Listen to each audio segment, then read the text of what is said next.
Hello and welcome out to this week's episode of the Gamers Council. I'm your host, WebDave, along with my esteemed co-host, the mighty one, the man that doesn't stand for any shit. I'm just kidding. That is Hargeet Chani. Hargeet, how you doing, sir?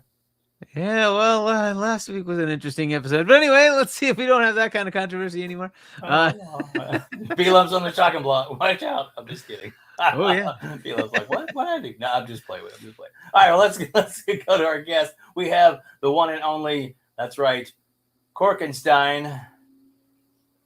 Hey, Hello, everybody. sir. Oh, I thought you were going to play the soundbite.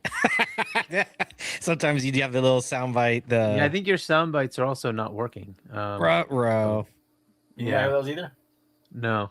Oh, man. I got something at you then. Well, oh, wait a minute. So I can't hear my theme song? If I can get it working, you're right. We'll see. Fuck? Oh, man.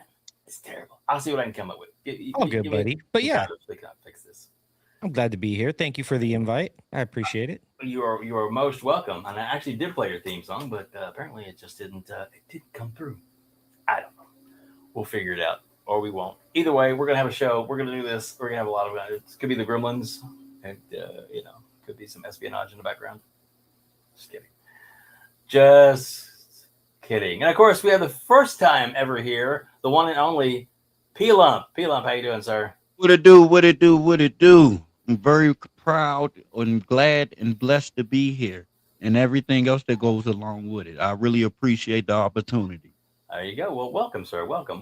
Now, one thing we won't be doing, and it is a 12-hour show or a 5-hour show or a 7-hour show. Just so you know. Yeah, no. This is going to be quick for you.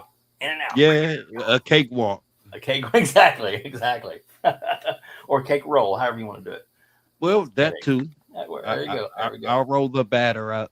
Out. Right. So P-Lumps rolled up into the house. We're gonna have a lot of fun today. We are gonna have a lot of fun. All right. So exactly, we've got over 84 people here watching us live already. Thank you all so much. And just to let you all know that we did. Okay, so I heard the complaints last week about the TTS, and it was kind of crazy. And I did implement some things to where we could actually pause the TTS and drop it in as we needed it, or as it was, as it was warranted. At a more controlled environment. And then my computer about 2 hours ago shut the bed. And so we're good. It's still working on it, but it's fine. We're fine here. How are you? We're all good. So basically Hargeet is going to be reading super chats tonight. We won't have TTS on. I apologize for that at the moment. And it sounds like I won't even have a soundboard going for some reason, which is really weird why it's not, because my audio's going through. I can hear you guys, but yet you can't hear the soundboard. Yeah, there is a background hiss from you, WebDave, I think. But either way. Yeah. You know what? Maybe I'm not on the right thing. It might be your webcam. It sounds like it's being pulled from your webcam, like the area audio. That's weird because I don't have a webcam. Or something, like maybe another one. It doesn't sound like it's coming from the mic. That's why I was telling him to check his mic. Let me see. Let me check my shit. Let's see. Let's check audio. Let's see. This can. Oh, well, yeah, that could be a problem. There we go. Anyway, let's see here. Let's try this. Oh, wow. So much better. Babe, I told you. Can you hear me? Yeah. So much better. Yes. Is that what it is? Was that what? Now, try your soundboard. Let's see if it works. Yeah, it'll work now. All right, let's try the soundboard. Dr. Frankenstein. Yep. Hey, there it is. There we go. Babe, yeah. It's back. I bet your TTS is working now too. Wow. Thanks. You didn't want to listen to P-Lump though. It's my first day doing a podcast. I appreciate y'all's patience. Thanks. Yeah. Yeah. Do you think TTS is working? Well, let me give another try. Let's see. And of course, I start the show off now, with this soundbite, from the mighty peanut. But let's see if this works. That's right. That's right. It worked now. It worked. Okay. And are you hearing the notifications from Discord? Yes. Okay, so I gotta fix that. So that means we should be able to hear the other. This is amazing. Hi, welcome to the show, guys. It's so professional to be here and up and running. It sounds so much better, WebDave. Let's test this TTS and see if it works.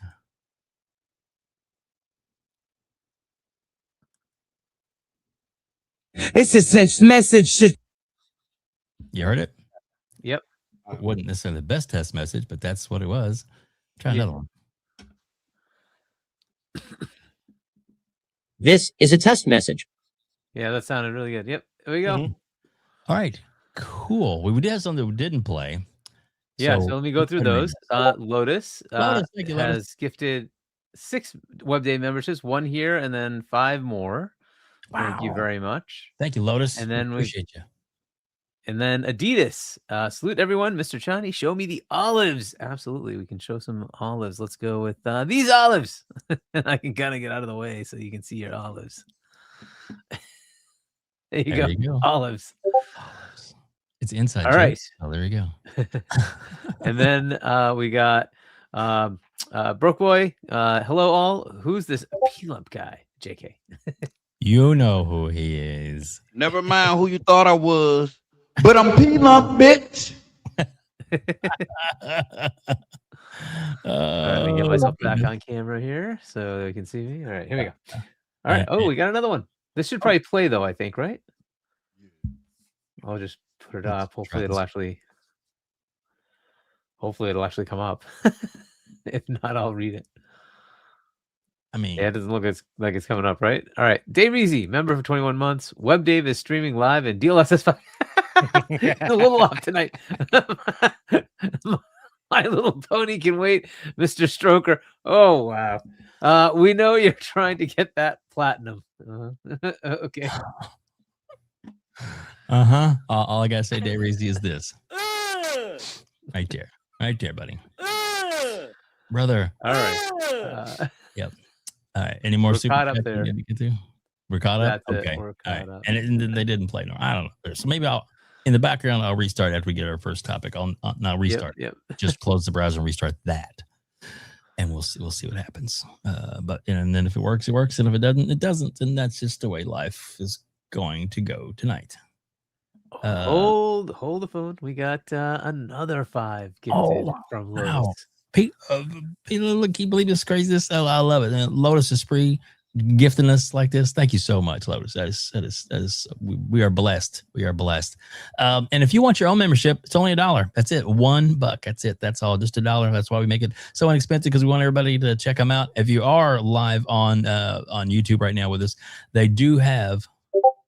What was that? You got to read that.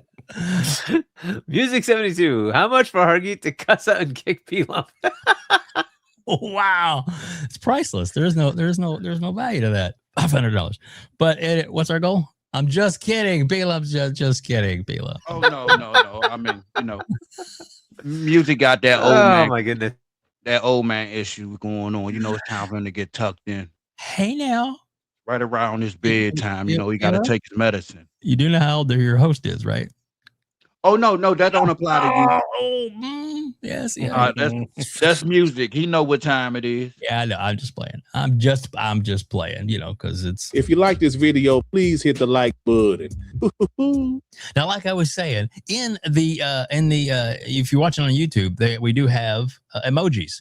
And of course, the emojis that are on call tonight. We also have a P-Lump emoji, and we also have a Corkenstein emoji. So you can check those out. They are here for you to use and abuse all night long. What? It's your thumbnail picture. So it's a nice picture. Oh, see? Have you seen it yet? Oh shit! Yeah. Yeah, you probably need to have the chat up. You probably might want to be reading. Yeah, I'm looking at it. I'm one over there. Oh man. All right. So Hargeet, we got a lot of topics to go through. A lot of different things, a lot of different ways and places we could start with tonight. So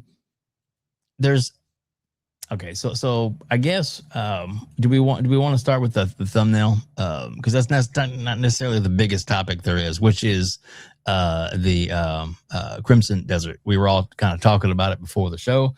I bought it, downloaded it. I've played like 2 minutes of it literally, and then I went back to Arc Raiders because I had to do some questing and stuff, and I'm really addicted to Arc Raiders now. Hence all the other stuff going on. Plus in the background, I'm trying to get like the audio and stuff to play in our background, which is kind of cool. But I haven't done all that yet. All right, so while I'm pulling up the link, who here out of the 4 of us has played Crimson Desert? P-Lump. I'm still in the beginning. Corkenstein. Okay, cool. That's good. Cool. Doesn't matter where you're at, as long as you're in there playing. All right. So, and Hargeet, you're still on the fence, right? Yeah, it like from what I'm hearing, it's so hit or miss, and the core thing is what I hear is the controls are not great, and when I hear that, like the thing for me in a game, it has to play well, right? That has to be like part of the game. If it's not, then I don't want to struggle through it because nowadays there's too many games, and it's like, well, if it's I don't want to spend money if it's not going to be something I'm going to enjoy. Right. So, if they like clean that up, which there's indications that they're looking to do that. So if they clean that up, and people start saying, yeah, now it looks like it's much better. They've tightened up the controls. Okay, I might give it a chance, but right now I don't know. I have plenty to play, so I'm skipping it for now. I got it. Okay. So we'll go to let's go to P Lump first on this. So P Lump, you have played it, right? Yes. All right. So what is your thoughts? First of all, it starts off, it throw you right in the middle of, I don't know what's going on quite exactly. Right. Some bear people, they came over, started kicking my ass, kicked me down the water or kicked me down a waterfall. Then I wake up, a dude helped me out, send me into town. I mean, it's all right for the most part as far as the action and adventure. I haven't made it past. I'm on my way to the castle. Peter told me to do the mainline story until I get my wings, and then I can ask, because that's what I plan on doing. But so far, the little encounter I encountered with the combat, it wasn't too bad. And I mean, I haven't seen every control that it has to offer because I'm still in the beginning, but I like it. I mean, Grizz and Cheetah love it, and so far they making me want to see more about it. And I really can't complain so far. I don't know everything it does, Hargy, but that shit fire to me. There you go. Do you want to get my ass kicked going to that damn castle though? So I do have to change my clothes. But I will say yes. Don't go places you not wanted in that game because you will get severely punished. Yeah. Hargy, read some of those comments you pulled up. Go ahead and read some of those. So first, shout out to Paris. I missed last week. Anything interesting happening on the show? Yeah, he was here, by the way. Oh, I know he was here. He wanted to jump on, and he was unfortunate. He was at an airport at the time, and he was unable to join on, or he definitely would have been able to help put things in perspective. But yeah, so we have like mixed. Again, this is what we see. It's like a mixed review here, right? There's like controls are rough, and then. But what do they mean by the controls are rough? Well, and then you have somebody else that like music says controls seem good. There's an awful lot to take in though. And then you see the controls need fixing, and then the controls are amazing, and so it's really just like all over the place. The whole X and talk to person. I don't like that GTA spam A to run, but you're really not spamming it. All you got to do is hold A to run, and then your little energy bar go down and shit. But then if you do spam it, you'll run faster naturally. But the controls are all right. I can't complain so far. There you go. Yeah, I think there's like sections where you have to do certain like quick time event equivalent things, and they have you pushing different buttons that make it hard to the do. arm wrestling thing, like I'm spamming X, then I gotta press A. That was kind of a little annoying. They can work, but I got it down. I mean, it's a learning curve. Yeah, and again, so those are the kind of things. It's like I'll just wait until they kind of iron all that out. Like there's going to be feedback. They're going to fix things. We as gamers complain about a lot of things. Come on, y'all. Come on. So that we do, that we do. All right, so Cork, let's get your input on this. What are your thoughts? All right, Harry, read that one real quick, and then we're gonna get find out what Cork thinks about. I'm just like highlighting the controls. It literally is like split. Shizno, to me, the controls are fine, although they could be improved where the button press reacts quicker. I mean, you're just like finding it like hit or miss, and it's like okay. You know, me and this old man gonna be going back and forth, so you don't need to put his stuff up. I'll see him Tuesday. Trust me. There you go. Well, we like having a little bit of fun. All right, so I have and Hargy, just I did go into Task Manager and turned off Discord, so we shouldn't hear those notifications anymore. And then Corkenstein. I keep looking at mine every time I hear it. I'm like, oh, hold on. Oh no, no notification. Oh no, fixed that thing. Sorry about that. It's all good. A rough show start, but anyway, we'll get there. Yeah, Crimson Desert, man. I'm having a lot of fun with it. I'm only about 5 hours in, so my time has been split between like 3 different games. But the time I have dedicated with Crimson Desert, it's pretty cool. I like what it does. If you're a big MMO type guy, this is gonna kind of be right up your alley. This is a lot of side questing, things like that. The controls looks like they're going to refine them a bit in the next patch. It sounds like they might be bringing key bindings coming up pretty soon for the next patch or patches, something like that. I was playing on controller and I was like, yeah, this is kind of booty. So I switched over to PC keyboard and mouse and been playing there and haven't really had a lot of issues with the controls. But being the awesome community that gamers are, and Nexus Mods, they have like 5 or 6 mods now for controller presets, as well as a UI mod that will update all the stuff for it. So that way, if it's telling you to like push A, to run, and you switch that to like the D-pad down, it won't say push A to run. It will actually say push D-pad down to run or whatever, or the thumbstick down, whatever it may be. So yeah, they have a ton of, well, not a ton. They have 45 mods. Most of them are reshade, but they do have a couple of really like useful quality of life improvements already on Nexus Mods. If you're on PC, if you're on Xbox or PlayStation, you might have to wait a little bit for those quality of life improvements. But so far, yeah, I like it.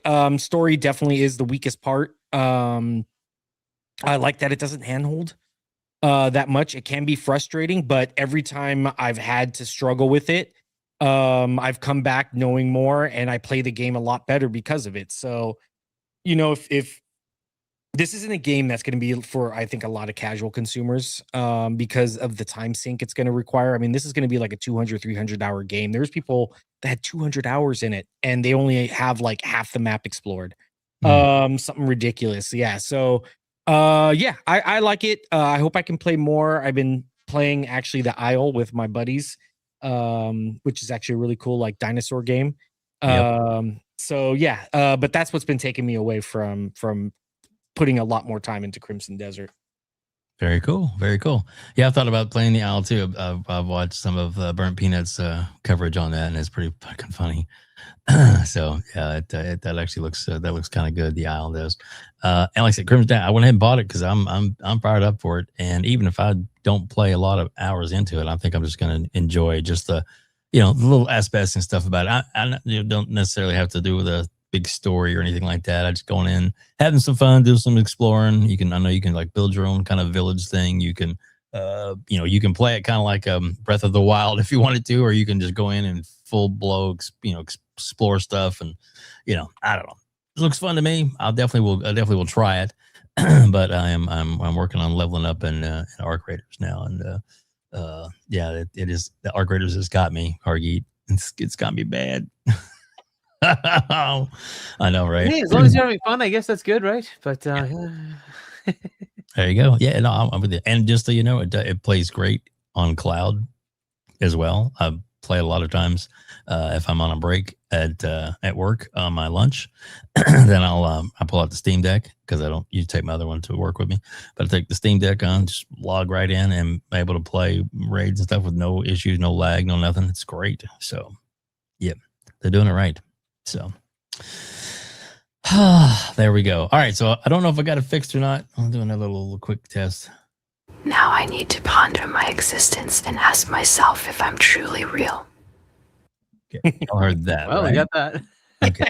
So I'll do another quick test to see if that works, and then from the dashboard, and we'll just have to see if it plays or not because everything should be set to go. You're working now? I think I've restarted everything, rebooted everything. So 実質 ISR テストメッセージ that was another language. That All was right. Spanish. Turning Japanese. I think I'm turning. Okay. Anyway, yeah. So All right, Hargee, where do we want to go now? And welcome out to the over 160 people watching us live right now. Thank you all so much for joining us. Appreciate your patience with this. Like I said, I had to do some restarts earlier, and then my mic was doing some crazy stuff. It's just one of those things. It's live, and this is as live as you get. And we'll try to be as professional as we can be, but unfortunately, it's YouTube. It's not television. So, but anyway, we're still having fun, and that's kind of all that matters. Oh, let me go back because I had that queued up here. Let me, you know what? Let me add this to stage real quick because we kind of talked about it. There's some reviews that aren't great on it already, and people played 4 hours of it and stuff that just didn't. I don't know. Like I said, I like the look of it. I think it looks real nice, even on everything. I know there's some content creators out there, such as like Reforge, that's just, I know why he has the hate. He just doesn't seem to want to admit why he has the hate. We know that Sony wanted to make this a money hat. They wanted to make this an exclusive, at least for timed exclusive. And this company said Pearl Best said, nope, we're not happening. We're not doing that. We're going, and of course for them it's probably the best thing for them. So you have some PlayStation fanboys, which he is, whether he admits it or not, and he will, and he just anything about it is, it's going to look bad. It's going to look bad. They're lying to you, and it's not going to look this good on a regular console, and blah blah blah. And you know what? Who gives a fuck? It looks good, no matter what. Is one better than the other? Probably, but is it still playable and is it enjoyable? Yes, and that's really all that fucking matters. And when it's all said and done, when the new Xbox comes out next year, then it's going to be the most powerful console ever made, and nothing will be able to console exactly ever made, and 27 times more powerful than a PlayStation Pro. So fuck them. That's the way I look at it. But it actually does look good on a Series X. Yeah, it looks great on Series X. Looks good on Series S. I played it. It looks good on the Raw. It's just small. Exactly. Looks good on the handheld. So I don't know. They're just anything that they can put out there that that for some reason they think that Sony is the best, got to be the best, and they're just not. And so that's just all there is to it. Sorry to disappoint you guys. And apparently, Asha, and we'll get into a few other things here. Another topic that I got on there as well. I'll let you go ahead and read that super chat, man. Sorry about that. Yeah, so it looks like GTS is not working. Dave Easy, $2 with the Trump voice. Play P-Lump's theme song or be deported. Well, you know what? I actually should be able to play that now. Let's see if it works. Are you ready? Here we go. P-Lump, are you ready? Hold on.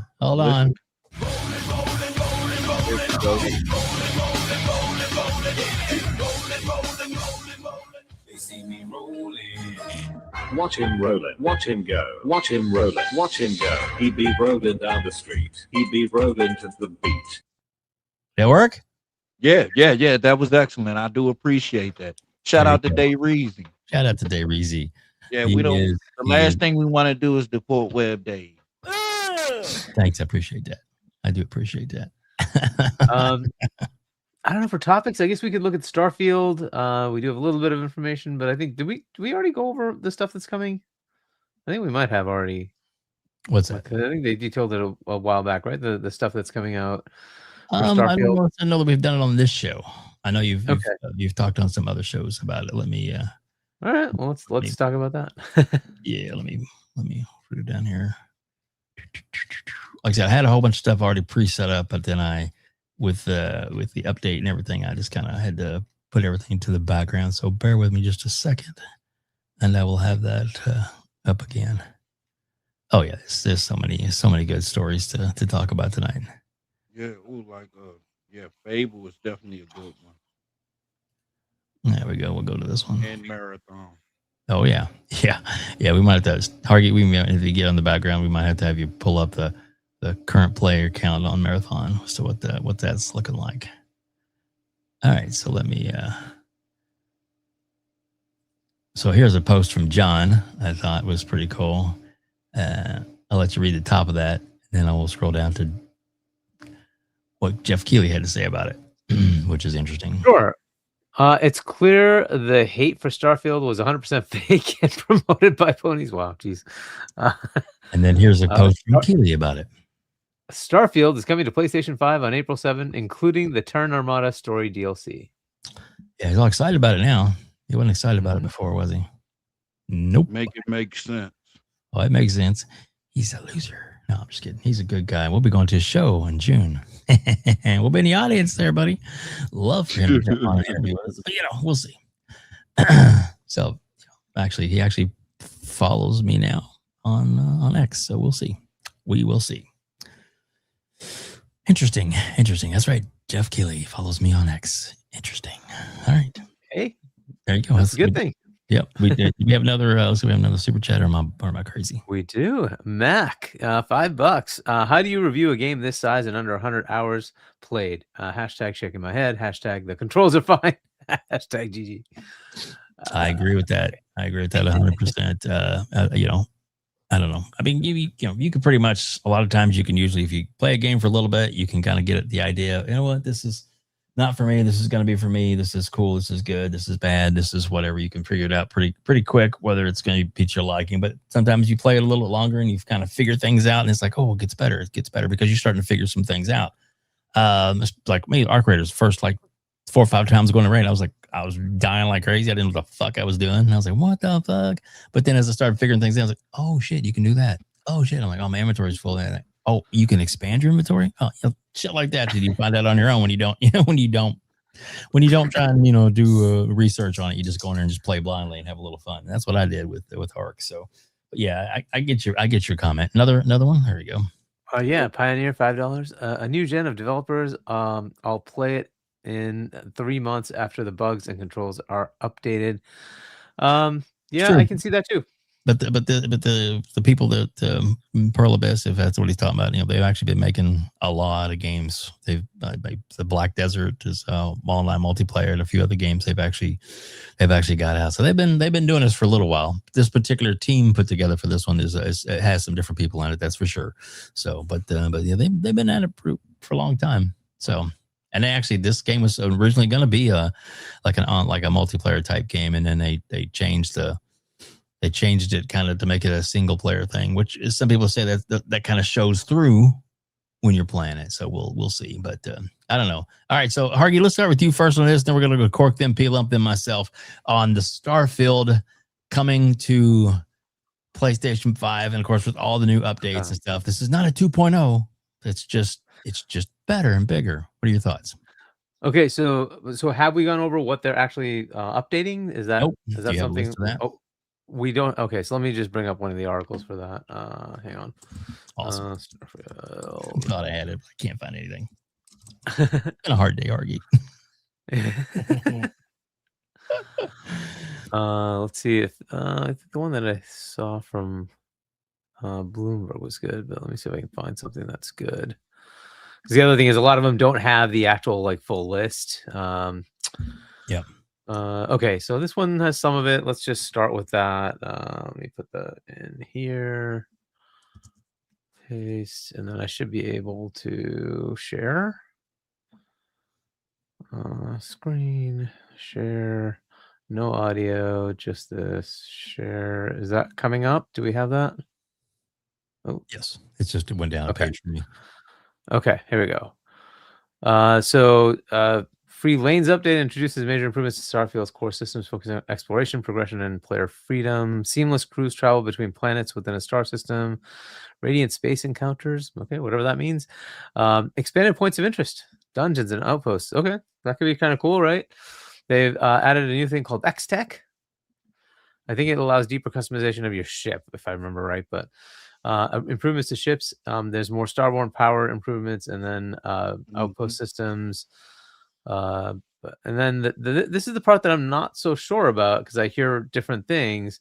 That Terran Armada, it's called DLC, not expansion, so that maybe it's not as big. Okay, so as a smaller expansion than Shattered Space. Okay, so and then I hear otherwise it's bigger than Shattered Space. I'm like, well, I don't know. Everything I hear says it's smaller.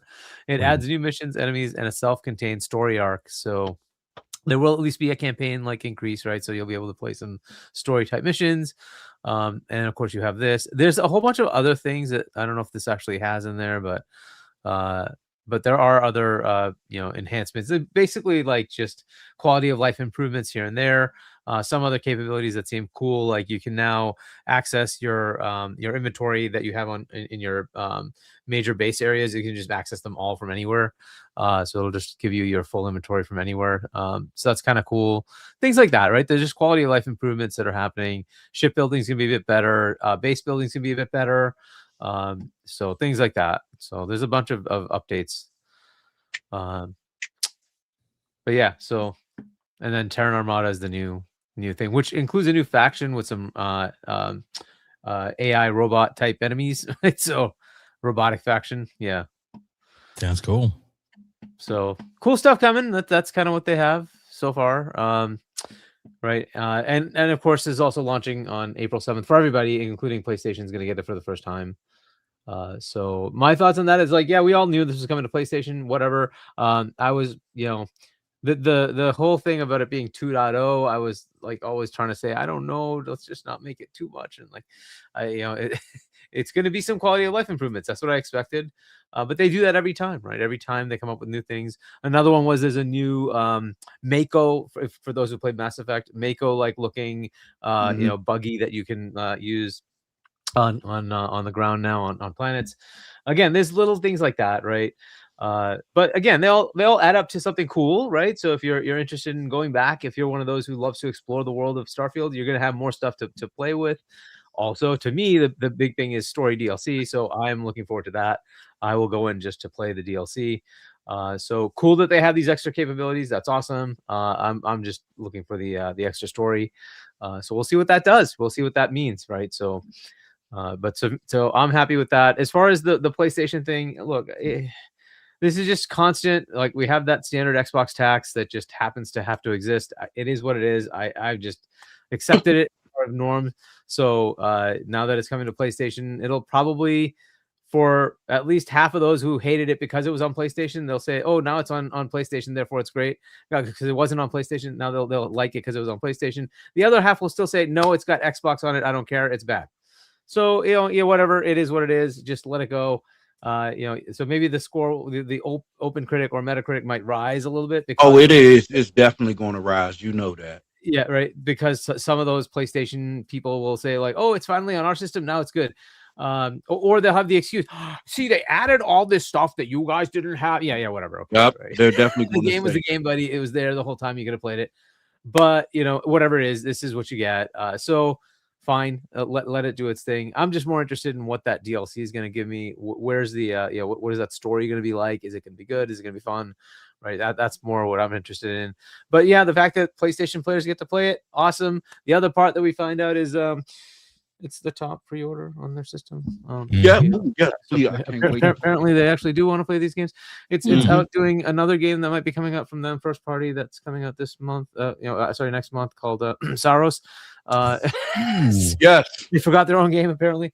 But hey, you want to play Xbox games that apparently are all bad and Xbox is trash and dead, and okay, just show me on your store when Xbox games come that you don't actually buy those games instead of yours. That's fine.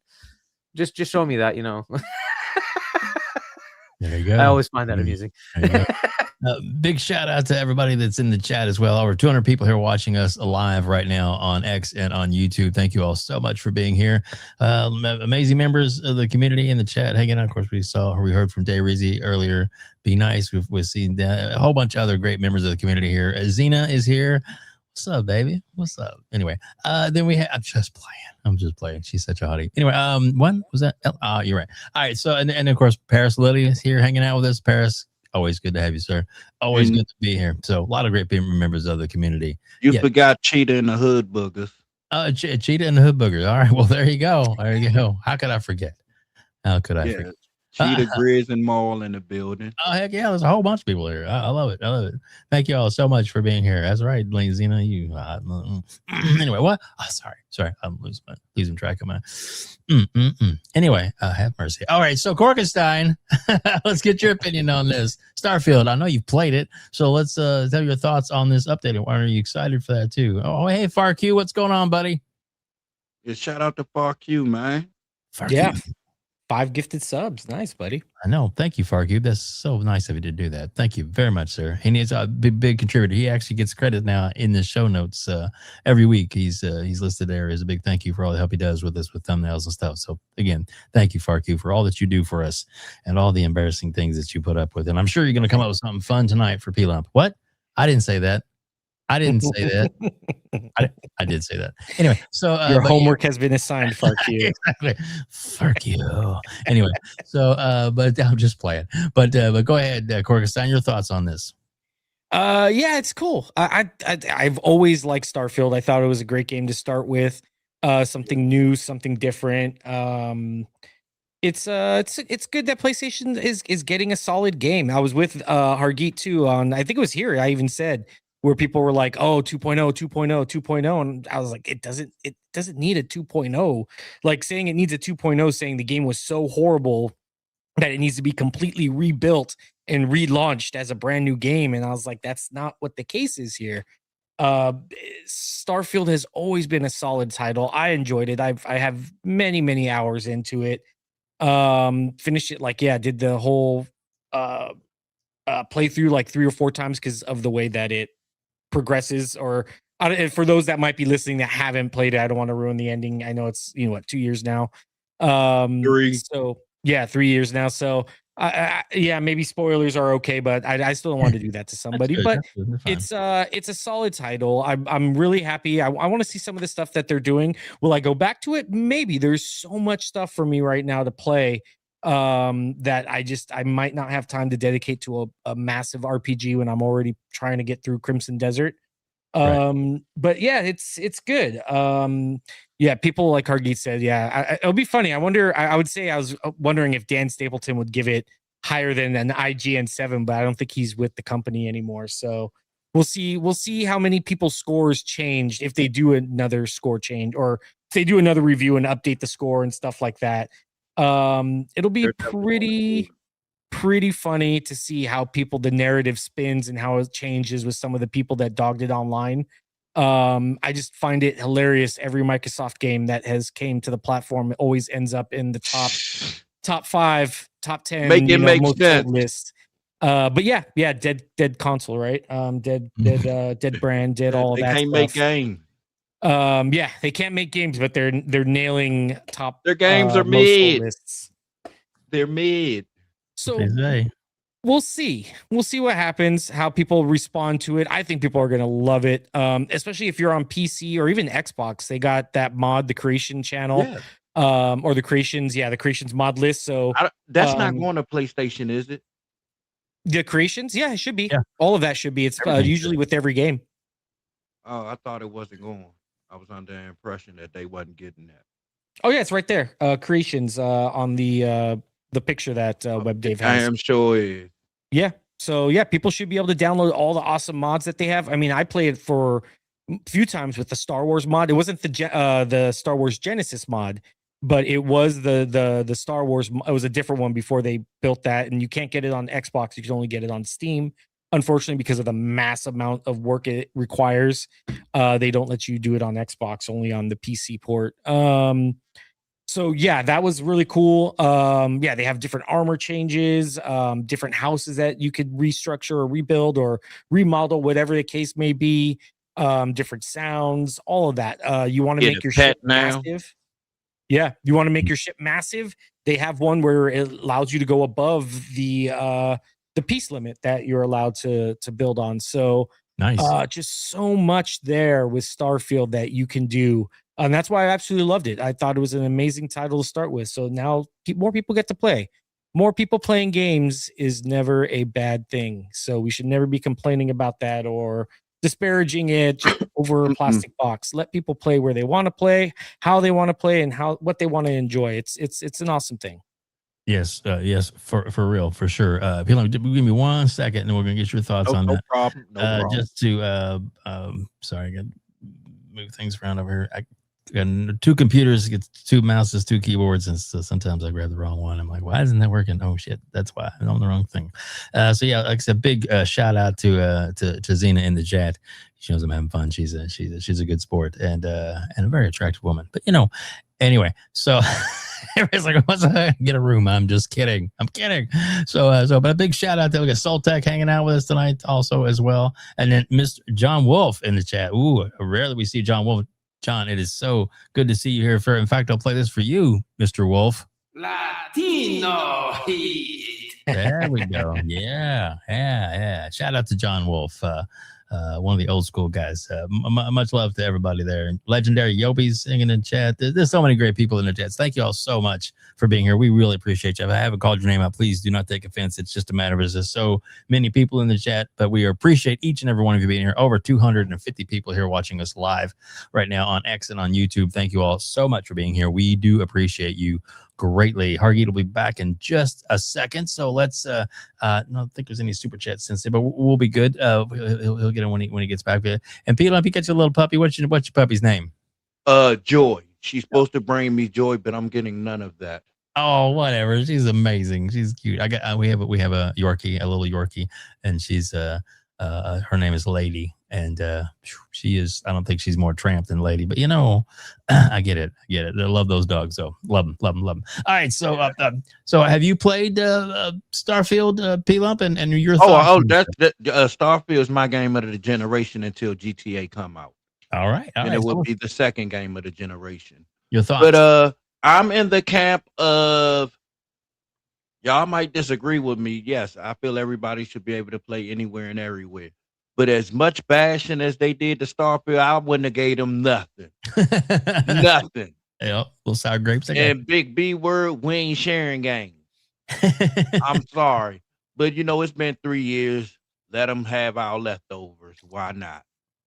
But, everybody basically beat it or enjoyed it or still living in the world. Because me, I'm one of the people that still living in the world. I do a lot of disappointing games or those type of games. And, I just try to be as OP'd as possible because I'm just an asshole, I guess. But, I'd rather be, overly powered than to be a regular person. But my thing is, honestly, let them have it because it's more money in Microsoft pocket. That means better games for us. And it's just amazing how everybody hated on that game. But the premium one is actually the best-selling and pre-ordered game as of right now. And the regular one is sitting in the 4th spot, beating out all their first-party titles and is beating out 007, and 007 is sitting in 2nd place, and I forgot which other game it was sitting in 3rd. But their top games, Sorrow, not even in the top 5. Make that make sense. But Microsoft games is in your top 5, both of them, the regular one and the premium one. Make that make sense. Well, and what makes that gamer score is going to change. Is that it's not that the Soros is not that good a game. So there you go. That's what makes sense. Well, I mean, the game it's based off of the first one was okay. I bought it, played it myself, still own it. So you wasn't a fan of it? Not that much, no. It was a lot better once they fixed where you had to start every time over. They didn't have like a save waypoint. That was brutal. It was. But they were saying how you had to go complete. I understand. Yeah, but then they fixed that. So that's cool. I can't talk too much about it. I didn't play it. I just looked at it and said that it wasn't for me. Yeah. So, but I mean, it's okay. But who's crying for a sequel? That's all I'm saying. I just don't say that it's. I don't know. It just didn't do it for me. But that's probably why it's not flying up the charts. It's not a Spider-Man or whatever else that they want to try and put out. And so when the PlayStation 6 maybe comes out in 2028, 29, who knows? Maybe they'll have something for it then. But the ponies really show how much of a hypocrite they are. Oh yes. I mean, just by the sheer sales what can you say? Yep. You wanted the game the whole time. You just didn't want to buy it from Microsoft. And then you hate it the whole time. Make it make sense. Yep. A good example of that would be Reforge. Reforged Gaming, who I've interviewed here, and his interview is still up on this channel if you want to watch it. It's actually, like I said, I'll be respectful to everybody and let them talk their piece. So if you ever, but I know some people get on me about interviewing some of the people I've interviewed, but it's like, dude, that's how you get to know people and how to, kind of get into them a little bit is to figure out. Marlon Gaming Nation. I haven't interviewed him yet. He another one. Yeah, they all wanted it. That's true. But like for Reforge, for example, he and in fact I even got into it in his chat one day when it was like he's like, it's coming in 2 months, and this was like right after it came out. I'm like, no, it's not. I have a really reliable source, and 2.5 years later, his reliable source is still wrong, and technically right now it is still not on PlayStation. It's coming finally after 2.5 years. Which he's already played it on his PC. I thought it was 3 years. Well, almost 3 years, yeah. Almost 3 years by the time it comes out. So yeah. Well, it feels like it. Exactly.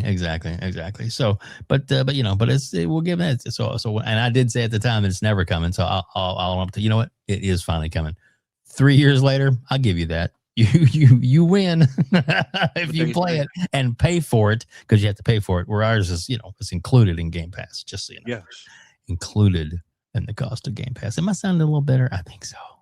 Hargeet, are you back yet? I can't tell. Are you still doing some? Nah, I think he's still gone. He may still be away, and that's fine. That's fine. All right, so I guess we got everybody's points on that one, and we're gonna. Well, you want to go ahead? I did want to elaborate. Go right ahead. Elaborate a little more. You go right ahead. Oh, thank you so much. But I'm telling y'all, Starfield is the second best game of this generation. If you haven't played it yet, just try it. Just try it. I'm telling you, you're going to love it. And you don't have to stick to the main story to become OP'd in the game. I'm telling you, just run out there. It's like GTA in space. That's no lie. I have like one of the best ships at the beginning of the game. And I'm like taking over worlds, like doing the Red Mile. I'm just doing all type of crazy stuff. I really enjoy it for what it is. Mm-hmm. I enjoy it for like the adventure, man. But I'll eventually beat it one day. But you can live in that world. I'm telling you. But that's all I wanted to say. No, go out there and get Starfield. All you ponies. All of you. Yeah. And a big shout out to the mods in the chat. Appreciate you keeping things civil. Support Microsoft. Yeah, exactly. And Amit, shout out to Amit the mod. He's doing a great job for us as well. It was a good cat out there. But one of the things that he pulled away was just some guy. I don't know who he is. Somebody thinks he's a man. Saying Xbox a home of no exclusives. Oh, brother, you are so delusional. Yeah. And where PlayStation's a home of no games. I think they have 2 games coming out, and they're talking about holding exclusives back. Well, there'll only be 2 you're holding back anyway. You can put those between your knees and grip real tight on them because you have nothing else. You have nothing. And in fact, if it wasn't for Sony or for Microsoft and putting out their games on PlayStation, you'd have shit to play right now anyway. So, amen. Suck a dick. But I'm just, hey, look who's back. Sorry, I guess I gotta get some of the heat off of Hargeet. Everybody thinks he's like the toxic one in the group. It's like, no, he's a nice guy. Everybody knows Hargeet's a nice guy. But anyway, so yeah. But I would really like to give a shout out to somebody if you let me. Right ahead. Individual people. Mm-hmm. I just realized something. I may be black. I may be crippled, but I'm here. Shout out to all my haters, man. Shout out to y'all, man. There you go. P-Lump, I appreciate you coming in with us. Yeah. And like I said, I know you have some beef with some people, and that's fine. And I told them, it's like, look, I'm just, it is what it is. That's between you guys, and it's not between me and anybody else. So I try and support. That's why I go to a lot of people's channels and their shows and jump on, just go on for a few minutes to just say, hey, make sure you hit the like button for these people. They're putting content out. And it's because to me, it's important, because, like I said, I think Dirt. We're supposed to be a community for crying out loud. We are. Make it make sense. Yeah. How do you want war with people inside of your community?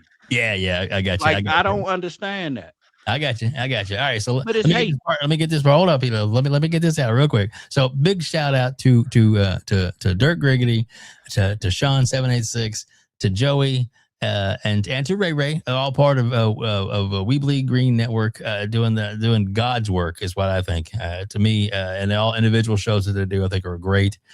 Joey's got to bring the Kraken back at some point. We really need to do that. But he's been doing some guesting stuff with. Which has been nice. Louis. Shout out to Crazy Lou. Exactly. Shout out to Crazy Louis. He needs to get on here sometime, hang out with us. But all right, Hargeet, where would you like to go next, my friend? Or would you like me to just pull up? First, I think you already mentioned this, but let's just mention FARK QUE gives 5 WebDAVE memberships. Oh, thank you. Yes, thank you. Good call. And then we have Broke Boy, $10. Thank you. It's funny. These guys say Xbox has no exclusives, yet I can name 25 to 30 off the top of my head. Then they always reply, those are old games. Okay, maybe they are, but they are still exclusives. Facts. Exactly. Well, look what I pulled up on the screen, Hargeet. This is a very short subject because it, because they're the Super Network, right? They never have issues. Yeah, I guess it was down. That's it was kinda down too for a bad, I couple guess. hours yesterday. Yep. Oh well, PSN down as PS5, PS4 players report offline issues. I mean, these things happen, I guess, but It happened to everybody. it was only down for a couple hours. I don't know what the issue was. It was some underlying like cloud issue, or was it them? I believe they were. Hopefully, they didn't get hacked. I think it was maybe We're past that. They already been hacked. Yeah, that's true. They are. But somebody was saying it was a DSN attack or some shit like that. Maybe, I don't know. Oh, denial of service. Okay, yeah, that could be. It could definitely be tricky, as it were. So, have any of you ever experienced anything like that with your anything you've been playing? Cork, have you ever been like trying to get in, and all of a sudden the service has been down? Has that ever affected you? I know that for a while. I mean, it's probably affected all of us at one time or another. But I mean, nothing too crazy, right? Egregious. You talking about on Xbox or PlayStation? Anything on any network at any service at all. It's just, sometimes shit happens, right? Yeah, no, PlayStation network is always down. So I mean, it's not always down. No, it does go down frequently. Always down. Always down for you, I guess. And that's why they're taking the network out of their name, right? Because it's never up. They got dial up. I'm just joking. They are. I'm joking. I saw an Easy Punch. It's good. Yeah. Yeah, sometimes usually it used to happen a lot, like for Christmas. People I don't know, it felt like 3 Christmases in a row a while back. Like all the services went down with everybody trying to jump in and play and stuff like that. I mean, even with Crimson Desert, when I first started it, that's why I wasn't able to get day one, is because I would have to jump offline to boot it up. Because I think it was like Xbox Gaming Services was an issue or something with it, to where it wouldn't boot up if you were connected online. Things like that. Yeah, it happens to all of us. I mean, we're living in a massive technological world right now, so there's bound to be issues and stuff like that. So it happens every now and then. That's a good time to remind yourself, go out and touch some grass, go see some friends, go talk on the phone, watch a TV show, do something. I mean, if you're gonna fucking shit yourself over not being able to play a game for a couple of hours, you got some issues. Like go see a friend, go hug a brother, go hug a sister, go hug your mom and dad, your friend, hug a tree, whatever. Yeah, go play with your dog, go do something other than just live your life 24/7 online and in video games. Take your cat outside, for crying out loud. Yes, take your pussy for a walk. All right. Just don't put no peanut butter on it. No peanut butter on a pussy. All righty then. And on that note, wow. Hargeet, let's go to this. We're having so much fun with some salt and slander today. So let's see. There's this topic. Oh shit. Oh man. Wow. They fall off a cliff. Yeah. Does that happen every time? And we're not talking about this isn't the new game by them. This is Destiny 2, right? But like they had some update, right? They had some content come out, but it's not a story-based thing, right? So I don't know what the content really does, so I'm not sure. But yeah, doesn't it usually like kind of go up and then like come back down once people have played that content. I don't know what the usual cycle is. 97. Yeah, 97% is pretty bad. Yeah. And there's a different article from Oh shit. Yeah, Destiny 2 struggles to retain its player base following the release of its Edge of Fate expansion pack. But the bad news don't stop there. Well, doesn't stop there, but okay, yeah. Yeah. Well, wait, there's more. Destiny 2 loses 91% of its player count in less than a year. Isn't they made by Bungie? Yes. Oh, they ain't got that touch no more. Yeah, I mean, look, a lot of those players are probably trying out Marathon, right? I would have to guess. But yeah, so, and I know they kind of like stopped their story arc, right? So I don't know how many people are interested in coming back. So that's going to be a problem for them. Can I go ahead. Hargy? You said a lot of those players went to Marathon. Last I checked, or Marathon Arc Raiders or something else. Oh, because I'm like, last I checked, Marathon only had like 25,000 people playing it. Yeah, what was Destiny's like normal run rate? I guess I can look it up. Well, sorry, what was the question? What is Destiny 2's normal run rate? Like on Steam? I mean, they used to have, not on Steam, but like across. I mean, they had millions playing at one point. Recently, probably I would say it's struggled to hit 50K or about 500. Oh, they got 100K in there. At least on Steam, I think it's 500,000. I think 50,000 on Steam. But I don't know. I could be all-time mistaken. peak. It says I don't know if this is 3.1 years ago. Okay, 316,750 on Steam. Wow. Yeah, I think but they used to have 8,500. Oh, 85. Okay, so I was kind of close. So yeah, you said 100,000.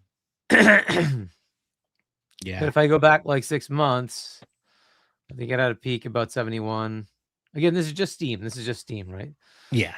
So, and that was like in December. I was at 71,000. And I was, it stayed in that like 50-ish, 30s, and it just kept going down and down and down and down and down, and where it is now. So, yeah, it's kind of losing momentum, unfortunately. And it's sad too. It's so sad because like I used to play Destiny a lot, and I Destiny 1, Destiny 2. I had a whole fire team. Like we used to do the Crota raid. Where's the violin? Stuff.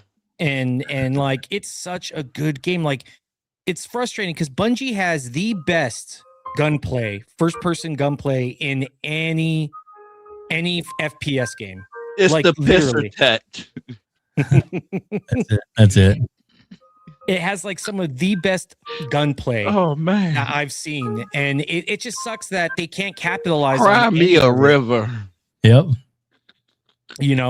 That's the thing that sucks about it is the gameplay's fun, but because Bungie doesn't know how to manage their projects, they don't know. Oh, shit. They end up just putting out FOMO slop, and eventually Destiny felt like a chore. Not Bungie. It felt like a chore after a while, of constantly having to play, and like you miss a week and now you felt behind.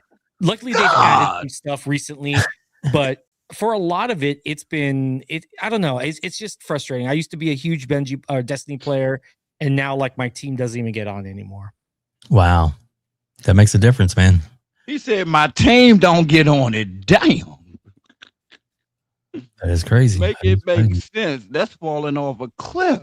Yeah. Yes, that sounds like a Sony problem. And I played Destiny a little bit. I had some friends that were really into Destiny 2 when it came out. Love playing with them and stuff, but I haven't played in a long time.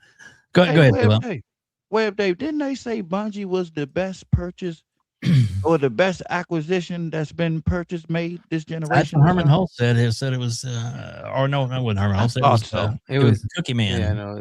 Yeah, no, Jim Somebody said it. Jim Ryan. Jim Ryan said it was. No, that's the Cupcake Man. No, he was cookies. It was cookies. His face is on the cookies. Oh, there you go. Here, let me bring that up, Hargeet. Oh shit. Oh shit. Yeah, you gotta move, Hargeet. Hargeet, you there. Yeah. There it is. And then Herman Hulst's quote was that the Concorde franchise was going to be bigger than Star Wars. Oh shit! God, That's what he said. bigger than Star Wars. He said, "Oh, here we go. Bring that up." Well, can you read what that says there? Yeah, Concorde might be one of the greatest multiplayer games of the modern era. This has the potential to overtake Horizon as PlayStation's most important franchise of all time. They didn't last 2 weeks. A lot more Concorde. The fuck is this shit? Yeah, that's Herman Holtz talking that bullshit. Are you serious? That's what he said. Yeah. Those are actual quotes. Is that game still around? No, it's gone. Oh shit! It's gone. I mean, the last 2 weeks. What's that? Vault Gaming. He was bragging. He bought 3 copies. Oh yeah, one for him, his wife, his kid. Man, burn that shit. He bought controllers too. No, those actually might be worth something because it's collector's item disc. You can actually buy a copy of Concorde, the hard copies, on eBay, but they don't sell for much because who wants a coaster? Just saying. But anyway. All right. So they are actually cup holders. That could be a little coaster. Yeah. It's coasters around with Concorde. Fuck it. Hargate, I sent it in the private chat. I'll let you if you want to click on that and pull that article up and take a look at it. You might be able to share it better than mine. I'm having a little bit of lag issues on my side, and I don't want to freeze up the show. It is an article about Project Helix and some of the versions. The versions. Stop it. You stop. Of the game that'll be that could possibly be affecting us. Do you want to pull that up and maybe read through that? Yeah. I see. I love big money in the chat. Sony killed Destiny 2. Bungie killed Destiny 2. That was the sad part. Is Bungie destroyed the game themselves with sunsetting paid content, whole list of issues. They couldn't get the balancing right. Like I said, they turned it into a FOMO thing because they had to introduce Eververse. Like I could do a whole TED talk on the downfall of Bungie, but yeah, it was Bungie that killed. So PlayStation didn't do it. It was Bungie themselves. Oh yeah, they did. And this is the same Bungie that went around and said that Factions wasn't good enough. They should cancel it. Made them cancel Factions. Where is Factions? Oh, it's been killed by Bungie. Thanks, Bungie. Good job. That was also the Spider-Man multiplayer, which probably would have actually been good and playable, and people probably enjoyed that. They had them cancel that too, because reasons. It was in the way of their game being popular. That's the one that's Marathon that's doing really well right now. Right, Hargeet? Isn't it doing really well? Yeah. Anyway, I digress. Sorry. This is a little slanderous talk, but Sorry, I was muted. Yeah, so there's also another one, For Loop, which is another PlayStation game, correct? I'm pretty sure that's a PlayStation game. And that did a play For test. Loop? Yeah, that's what it's called, right? For Loop? I'm pretty sure that's the game, right? That? The one with the lady resigned after her game got shown. Is that right? No, that was Haven with Fair Games, right? Fair Game. Oh, that was a different game. Like, oh shit, that's no, For Loop, which and I can look it up. Did this game come out already? Hang on, he's looking it up. Hold on. Oh yeah, no, it was a play test. They did a play test of it. Yeah, let me just bring this up. I can show you, and then we can switch to this one again. Yep, sounds good. For Loop, and then share this tab instead. Yep. Can you guys see this? Yes, we can. It's on the screen. Yeah. So yeah, it's a PlayStation game. I'm pretty sure this is from PlayStation. But I don't know if you guys remember this game at all. No, I don't. No. I know Bad Robot. That was. That's why I'm like, what the hell is that? For Loop. What the? Yeah, that was JJ. They got Fruit Loops out this motherfucker. Okay, the JJ Abrams one. Yeah, Fruit Loops. Yeah, Bad Robot. Man. I think was. No, I don't want the thing. But let's see if I can find something more. Like on a YouTube or something. I can find their trailer. PlayStation is a shell of themselves. Yeah. And they coming out with a PlayStation 6? No. Hashtag no PlayStation 6. I've never heard of this game. For Loop? What the fuck is a For Loop? Yeah, Loop? it was in the last show as well. I think they showed it in a couple of different state of plays. You unshared it. You pulled it off. Yeah. Let me. I think I was working. That's why I missed the last state of play. But I don't remember We hearing anything watched the about that. last state of play on the show. Yeah, I did that show. I don't remember saying that. And I'll share this new. I was just trying to find it on YouTube so we can show Another snooze fest. Full loop. Hold on a sec. Full loop. Share. Full okay. loop. And Gentle Stone said I saw it at Jeff's show. Maybe that's what it was where they showed it. I think so. They had it there, and then they You can make that had it big as and the last hard state as of play. possible. I'm Mike Booth from Bad Robot Games, and game director of 4Loop. As a game designer, a core goal of mine has always been to make game experiences. Yeah, they'd be up to Hargeet to make it bigger. He has control. Unpredictable moments that never get old. Like that? Is that working? Yep. Works. Oh, nice. Emergent, challenging, four-player. It's my combat first time sandbox saying this. where you and your friends succeed through cooperation and improvisation, and where no two runs are ever the same. Look like AI slop to me. At the heart of 4Loop is a probability map, which combines alien technology and human ingenuity to plot your best path forward to defeat the invaders. Each node represents a different mission with its own risks, rewards, and surprises. Everyone votes to choose the next mission. Once you've chosen a node on the probability map, your team will teleport into the mission. You may have to collect mission-critical resources or even rescue survivors that can offer cool upgrades from your gear, all while trying to avoid the alien forces constantly sending drop pods and kill bots to stop them. We've worked hard to ensure that there are tons of items to choose from and a lot of strange creatures and mysterious things to encounter. For example, this weird alien plant is called a blink root, where you can collect a blink berry, which will teleport anyone who touches it to a random distant location. All the various enemies, weapons, items, and mission objectives are all designed to interact with each other in dynamic ways that create emergent gameplay and endless replayable chaos. That means your decisions really matter, and creativity and improvisation are key. We really want players to try things and think outside the box, like hacking an alien terminal to provide intel to the rest of the team, or being bombarded by killbot drop pods, or barely escaping with your life. Looks interesting. I said I ain't gonna hate. I'm gonna wait till you As long finish. as one of you makes it back to home base, it'll be reprinted and ready to try again. Home base is a place for your team to Mickey 17. avoid Could be. loadout and choose rewards from an increasing array of powerful gear and upgrades. Each act of the probability map culminates in one of multiple boss battles. This is the scanner boss, a huge geologic Rubik's surveyor Cube. that scans That's what I said, a fields Rubik's to harvest. Its scan fields are very lethal, creating a dynamic obstacle course of lasers to avoid while attempting to destroy the boss itself. Because the scanner's body rotates like a 3D puzzle, you want to spread out and attack it from all sides. All, of course, while avoiding the slow-moving, lethal laser grids. Argy, you can cut it off, man. Our goal here is to create something new. Yeah, it's looks different. Hey, it looked good. It had certain parts that looked good, and it also had certain parts like, what the fuck is that? But when they got to the Rubik Cube, nah, man, fuck that. Enough. What is that? That's going to be Concord 5. Come on, Who man, knows? man. Who knows? Yeah, I mean, I've only heard one person who played it, and they weren't exactly happy with it. So What I say, Hargeet, man? Come on. Hargeet, can you bring up that article again that you had up before? Sure. All right, so let's go. Corkenstein, what do you think about that video you saw? Yeah, that's what I wanted to ask him.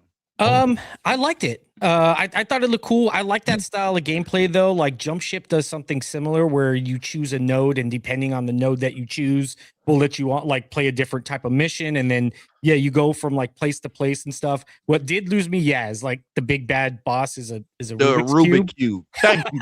It threw me out right there. Like I said, I was feeling it. I'm like, what a Rubik's Cube? You done showed all this other stuff, and then you show a Rubik's Cube. I could see the intention and the design of it. But yeah, that one I was just kind of like, that seems a little weird. It looks a little sluggish to me, but I don't know. I like that style of game. So I would I buy it outright? Probably not. Unless it was like maybe like $20, $30, those styles of games like but yeah, it's cool. It has some pros to it and some cons. I won't know until I actually get it in my hands and see how it plays. Fair enough. Man, make sure y'all smash that like button, man. Yes, please do so. As as Dirk Griggity would say. If you like this video, please hit the like button. I know you don't stay on long web day, but I do have something that I do every show. I want to do something on your show if that's possible. All right, can you give us a minute? Let's get through this next topic, then we'll do it. How's that? Sir. After that, yes, sir. Yes, sir. All right, we'll get to it. I promise. All right, so Hargeet, let's get to this next topic. All right, so Xbox Project Helix exclusive. See image for Xbox exclusive game development information. There will be an Xbox Project Helix versions of games. It will not just be a PC game, i.e. buy Steam version, and your game will not be as good. Thanks, PS5 and PS5 Pro. Okay, think. Is that what it says? Oh, thanks. I don't know, whatever. And then it just copies a whole bunch of people. I guess I will try to read the small part here. Xbox extensions in the GDK will work with Project Helix through Microsoft's new unified development model, the same way they already work for Xbox Series X and S today, but even more seamlessly because Helix is explicitly designed as a console PC hybrid. Project Helix quick context. Project Helix is Xbox's next generation console. Alpha dev kits shipping to approved developers in 2027. Full release targeted for late 2027 or 2028. It's powered by a custom AMD SoC co-designed for next-gen DirectX and AMD FSR. It runs both your existing Xbox console games and native Windows PC games with massive leaps in ray tracing, neural rendering, GPU work graphics, graphs, and then efficiency. How GDK plus Xbox extensions fit in. Unified GDK is the foundation. Microsoft has been moving to a single GDK where you build a standard x64 PC game, add the GDK references, and it just works on current Xbox consoles and on Project Helix. The old extra gaming.desktop.x64 platform target is gone. The vast majority of your game code is identical across PC, Series X and S, and Helix. Xbox extensions continue as the console-specific layer. These still provide the hardware optimized APIs. I won't get into all those. That pure PC builds don't need. On Helix, you'll install the matching GDK plus Xbox extensions bundle. The extensions give you the full console performance profile, while the base GDK handles the standard, the shared PC Xbox ecosystem features. New Helix features are baked directly into the GDK. Next gen FSR Diamond, next generation DirectX intrinsics, the order of magnitude ray tracing and GPU directed execution improvements. So yeah, all sorts of fun things there. So I don't know if we need to get into more of it or not. Yeah, that's fine. It should be good. That was fire right there. So Hargeet, what you've read, what you took away from that, what is that? What is that saying to you in the article? Yeah, I mean, I think that, so until I was derailed by a certain somebody who was here last week. Yeah. What I was trying to get into is there are lots of reasons why Microsoft might want to distinguish this as a console, not a PC. PC has to be open, right? And it's kind of not just the fact that it's a PC, it's the fact that there's regulators around the world that keep looking at Windows as a monopoly. And when you say you're Windows, you now have to conform to those standards. Mm-hmm. So to have anything locked down is going to be tough for them, right? So I think they'll make that distinction. Second, while I was bringing up hardware, there's controllers, but there's also headsets and all that kind of stuff, the accessories that Microsoft's third parties make and Microsoft makes. But if it's a certified device, Microsoft makes money on all of those, right? Mm-hmm. So you have to say, if it's Windows, you can't do that. It's wide open, right? Basically, anything can connect to it. They can create their own USB connections. They're literally every you can buy a mouse and it has a USB dongle, right? Microsoft makes nothing off of that, right? But in the case of Xbox, they make money off of every single one that's bought, right? So, are they going to walk away from that? I highly doubt that, right? They have an ecosystem; it works, right? They would have to have a reason to. So, there are so many things that would push them in the direction of saying, first, there's online paywall. Are they getting rid of that? I don't know. Have they said they're going to get rid of it? It's money. It's straight money in the bank. Are they going to say no to that? I don't know. There's the whole hardware ecosystem. Are they going to get rid of that? Again, I don't know. It's always possible that they do. But there's a lot of compelling reasons to say no from a financial perspective. It allows you to do things like, spend on marketing, or try to get more games on your system, or try to go get more games published from different publishers, published by Microsoft, right? All that requires seed capital that they could go to Microsoft. They're not going to do that though. They're going to try to use their own money, wherever possible, right? So they're going to stay within division as much as possible. They could, if they need to, go say, hey, Daddy Microsoft, can you give me money? Yeah, obviously they could do that, right? But they don't need to do that if they don't have to. And so these are all just revenue streams that come in that just pour money in as profit. So you say no to that, which is why I just lean towards they're going to always go towards that it's a console, because then they're not talked about as a part of the Windows ecosystem where there's a lot of regulatory headache. And then they have the option to say, we're going to have lockdowns on the hardware that gets connected. We're going to have the paywall for, and again, it gets very complicated when you have Steam. That's not my problem to solve. That's their problem to solve. Right. I think there'll still be enough people that will still subscribe to the core level Game Pass just to have online access to games they buy through the Xbox store. So I think it's still going to be that way. But again, this is all speculation. I don't have the answers. This just leans back into that mode, though. It just seems to go to me. It's like, hey, this is still an Xbox. It's a console, but it will happen to have access because it's also running Windows underneath. It'll happen to have access to the Windows Steam store and Epic store, etc., and showcase those games like you're seeing today in the Xbox mode, or full screen experience, as it's called before the April release for the new mode. That you can see within that experience. You see the Steam games, you see the Epic games. They're all just kind of merged together in your My Games area. So I think that's really what they're looking to do. But again, we don't know any of this. I don't want to like stake a claim because I don't know, right? Until they show me something concrete, all I can do is speculate. And based on data I have, it's like, well, I would think they would want to do these things, and it looks like that is what they're doing. More and more, we keep seeing little nuggets, right?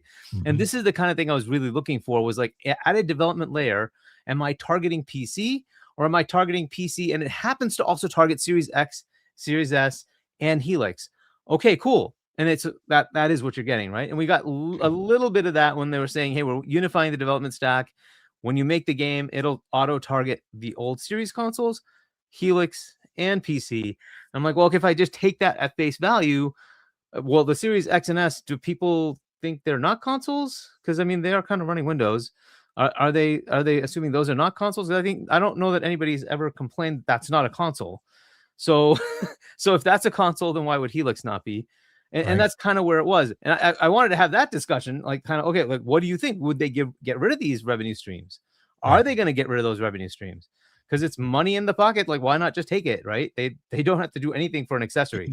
They basically just have to say, yep, we allow it. That's it. But let me allow it. Let me ask they're you making money. Let me ask what was that? Let me ask you this. Yeah.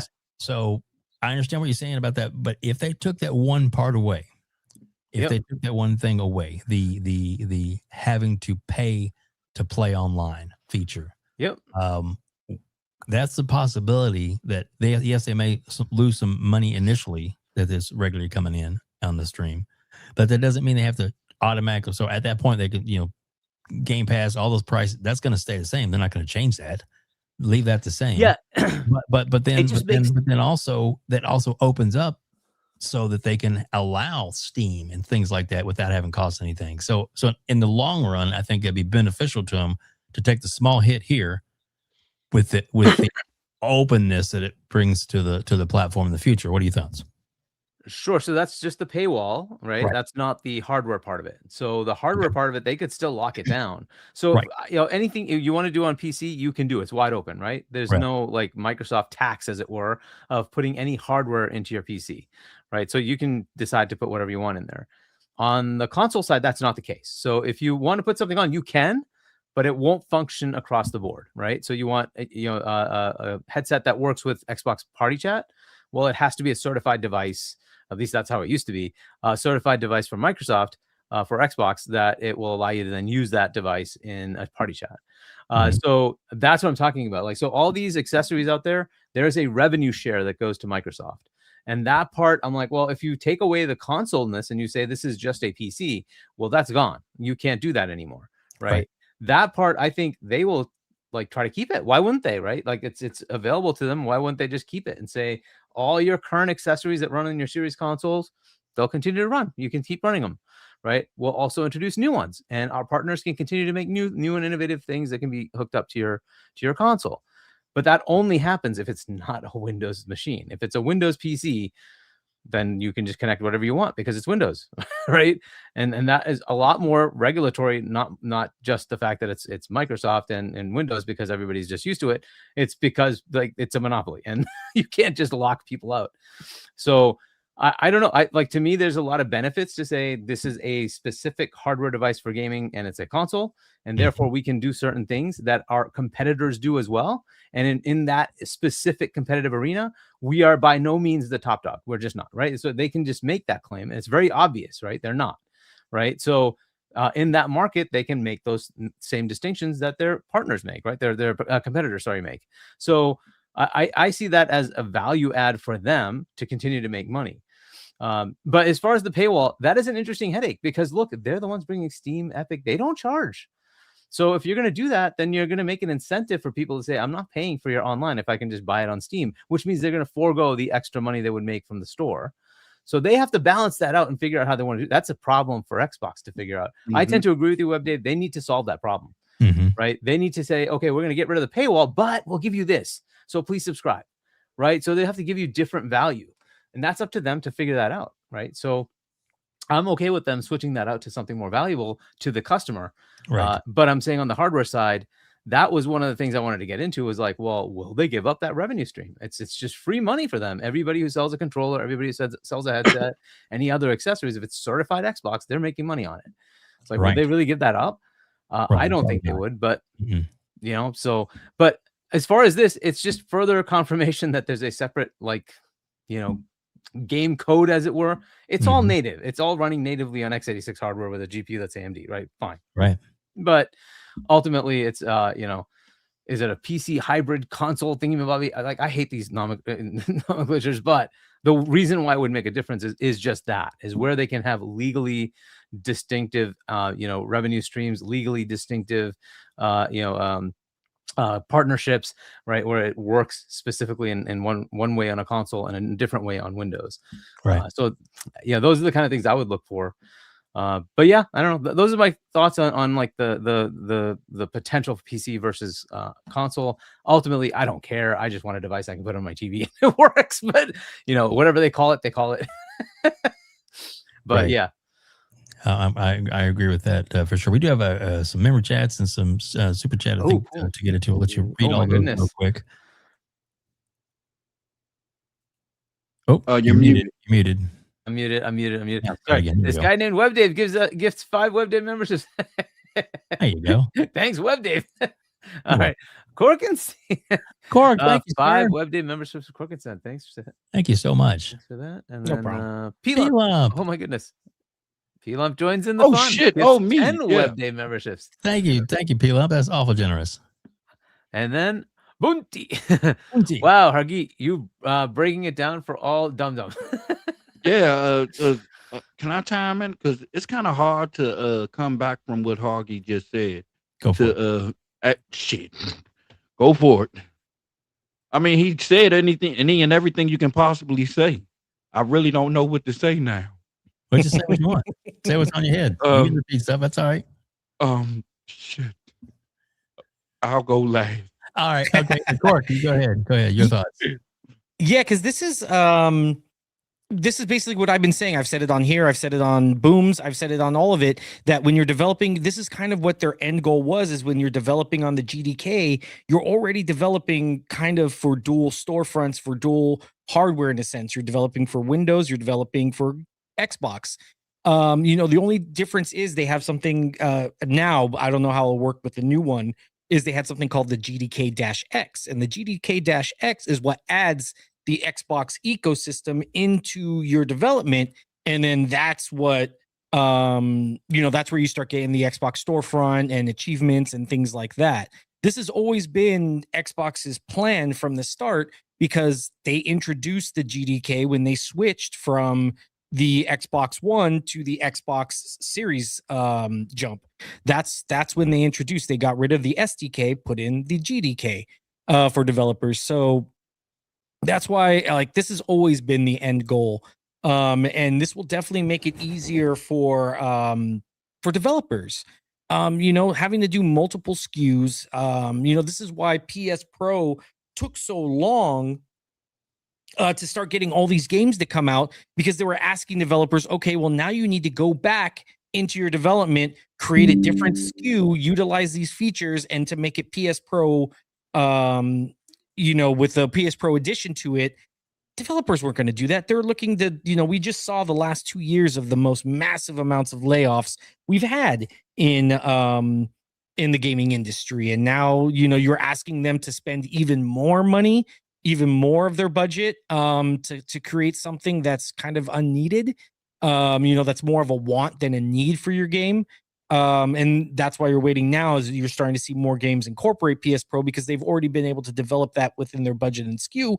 But with Xbox, you don't have to do that, because you're kind of already developing for it while you're doing your game. So this is a great move. A lot of people, they're getting very stuck up on, you're just playing PC games on a console. It's like, it doesn't really matter. What you're playing is a Xbox title on an Xbox console, whether you want to call it a PC or whatever. It reminds me of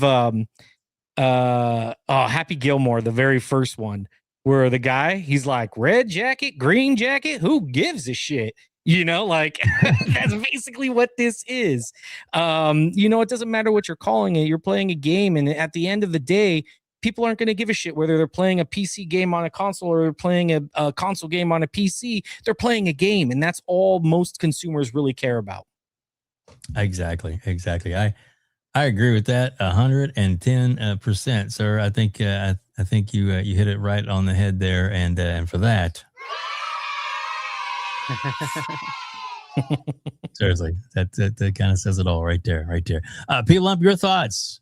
I mean, basically, I'm going to be basically repeating what they're saying, but basically, that's fine. They Microsoft finally went full circle. I mean, if you take it to the first generation, this is what they wanted from the very first Xbox, and everything is underneath of one console right now. And the fact that they're being able to root this generation into the next generation is just epic. I mean, y'all do understand what I'm saying, those in the chat. I hope I made it as simple as possible. Yeah. No, I get you. No, I was saying in the chat. I mean, I know y'all tech guys. But y'all basically took everything I was going to say. I was like, damn, I was going to say that, but it is what it is. That's all right. And you know what? That's all good. It's a community conversation for sure. Hargeet, is there anything else we need to touch base on as far as any chats or mentions or anything like that? And then I've got the next topic. I don't think so. No, we're good. All right. So I don't know how many people have heard this. I thought this was kind of interesting. A lot of people talk about, some people were slamming on the changes and stuff like that. And I think it's, obviously they were going to make some changes in the future. It was just going to happen. That was the way it was. We knew Phil was going to retire, but we didn't necessarily know who they were going to put in place. And no disrespect to Sarah Bonton. I think she's a fantastic person. I think she's amazing. And technically she is still at the company. She's there for another couple of months as she works her way out, doing some what they call carryover work, which is getting other positions and people in place as she before she moves on. Same with Phil. Phil's actually in place for until I think May, June, or July. He's still going to be technically still coming into the office, as it were. I see him playing games a lot more now than I have even before. So he's playing a lot more games. And then just at GDC, he was with Asha at GDC, and his name tag on there says Asha's assistant, which was hilarious. I thought was great. So he's definitely having fun with this, and whether it's leaving early or not, it's all part of it. I think it's the biggest thing is that we knew change was coming, and somebody's like, you know what? If we make the change now, we can control the narrative again, and that's what they want to do. And I think that's what they are doing. And some of the other things that they are doing, Hargeet, I'll put this article up for you that I did put in the show notes. I thought it was interesting. I'll let you read the top part, and then I'll go to the bigger article on it because it's pretty long. Yeah. Well, okay. Let's see what the article says. But anyways, this one is in the Asha Sharma era. This Signs are clear. Greg Peters, Netflix co-CEO, revealed that he's met several times with Microsoft's new gaming CEO since she replaced Phil Spencer in February 2026. And what he said is dynamite. So she came in with a vision that the Xbox division has been managed quite defensively and cautiously over the last 2 years. In some ways, she's right. According to Peters, Sharma is looking to revive the investment model for growth, leaving behind the brutal cuts policy, mass layoffs, cancellations, and forced ports that defined the previous era. Forced ports. Okay, that's an interesting quote there. Anyway, injecting serious cash into new projects, aggressive expansion, and big bets to gain long-term market share. Read here with the cuts model meeting financial targets at the expense of fans, games, and creativity. I mean, that is like it just reading that up, like that is kind of what we've been feeling for the last couple of years, hasn't it? It's like we want the targets for the profit margins to be higher, and therefore we're going to get rid of things that were fun. Just think of even last year with the Fan Fest. Like, well, where's the Fan Fest? Right? Why did you get rid of that? And keep an eye on what's already underway. Her first internal memo promises the return of Xbox with real commitment to hardware and players. Direct message: I hear you, to fans demanding more exclusives and quality. Total rejection of soulless AI slop. Negotiations with Netflix for a possible Game Pass. Okay, and that is a huge thing right there. That would be fantastic. Anyway, we'll see. But Netflix gaming and Game Pass, if they have some sort of Netflix tie-in, we can see how that goes, just because they have a massive reach as far as Netflix on subscriptions. New categories and markets, but always grounded in what players care about most. In summary, Asha Sharma wants to turn Xbox 180 degrees from defense and cuts to investment, expansion, and real growth. I like hearing all this, by the way. The next few months will be key, but the initial vibe is one of total rebirth for Xbox. Fantastic. I thought this was a good article, and I thought I'd bring it to the table tonight. Hargeet, I'm going to get your responses first. This is obviously fresh to you. What are your thoughts? Yeah. And obviously this is said negotiations, so sit down and talks. You got to have talks first before things can happen. But do you think that if something like that happens, some kind of tie-in with Netflix, what could that mean? I mean, so the thing with Netflix is just think of Apple Arcade. I think that's what they call theirs, right? Yep.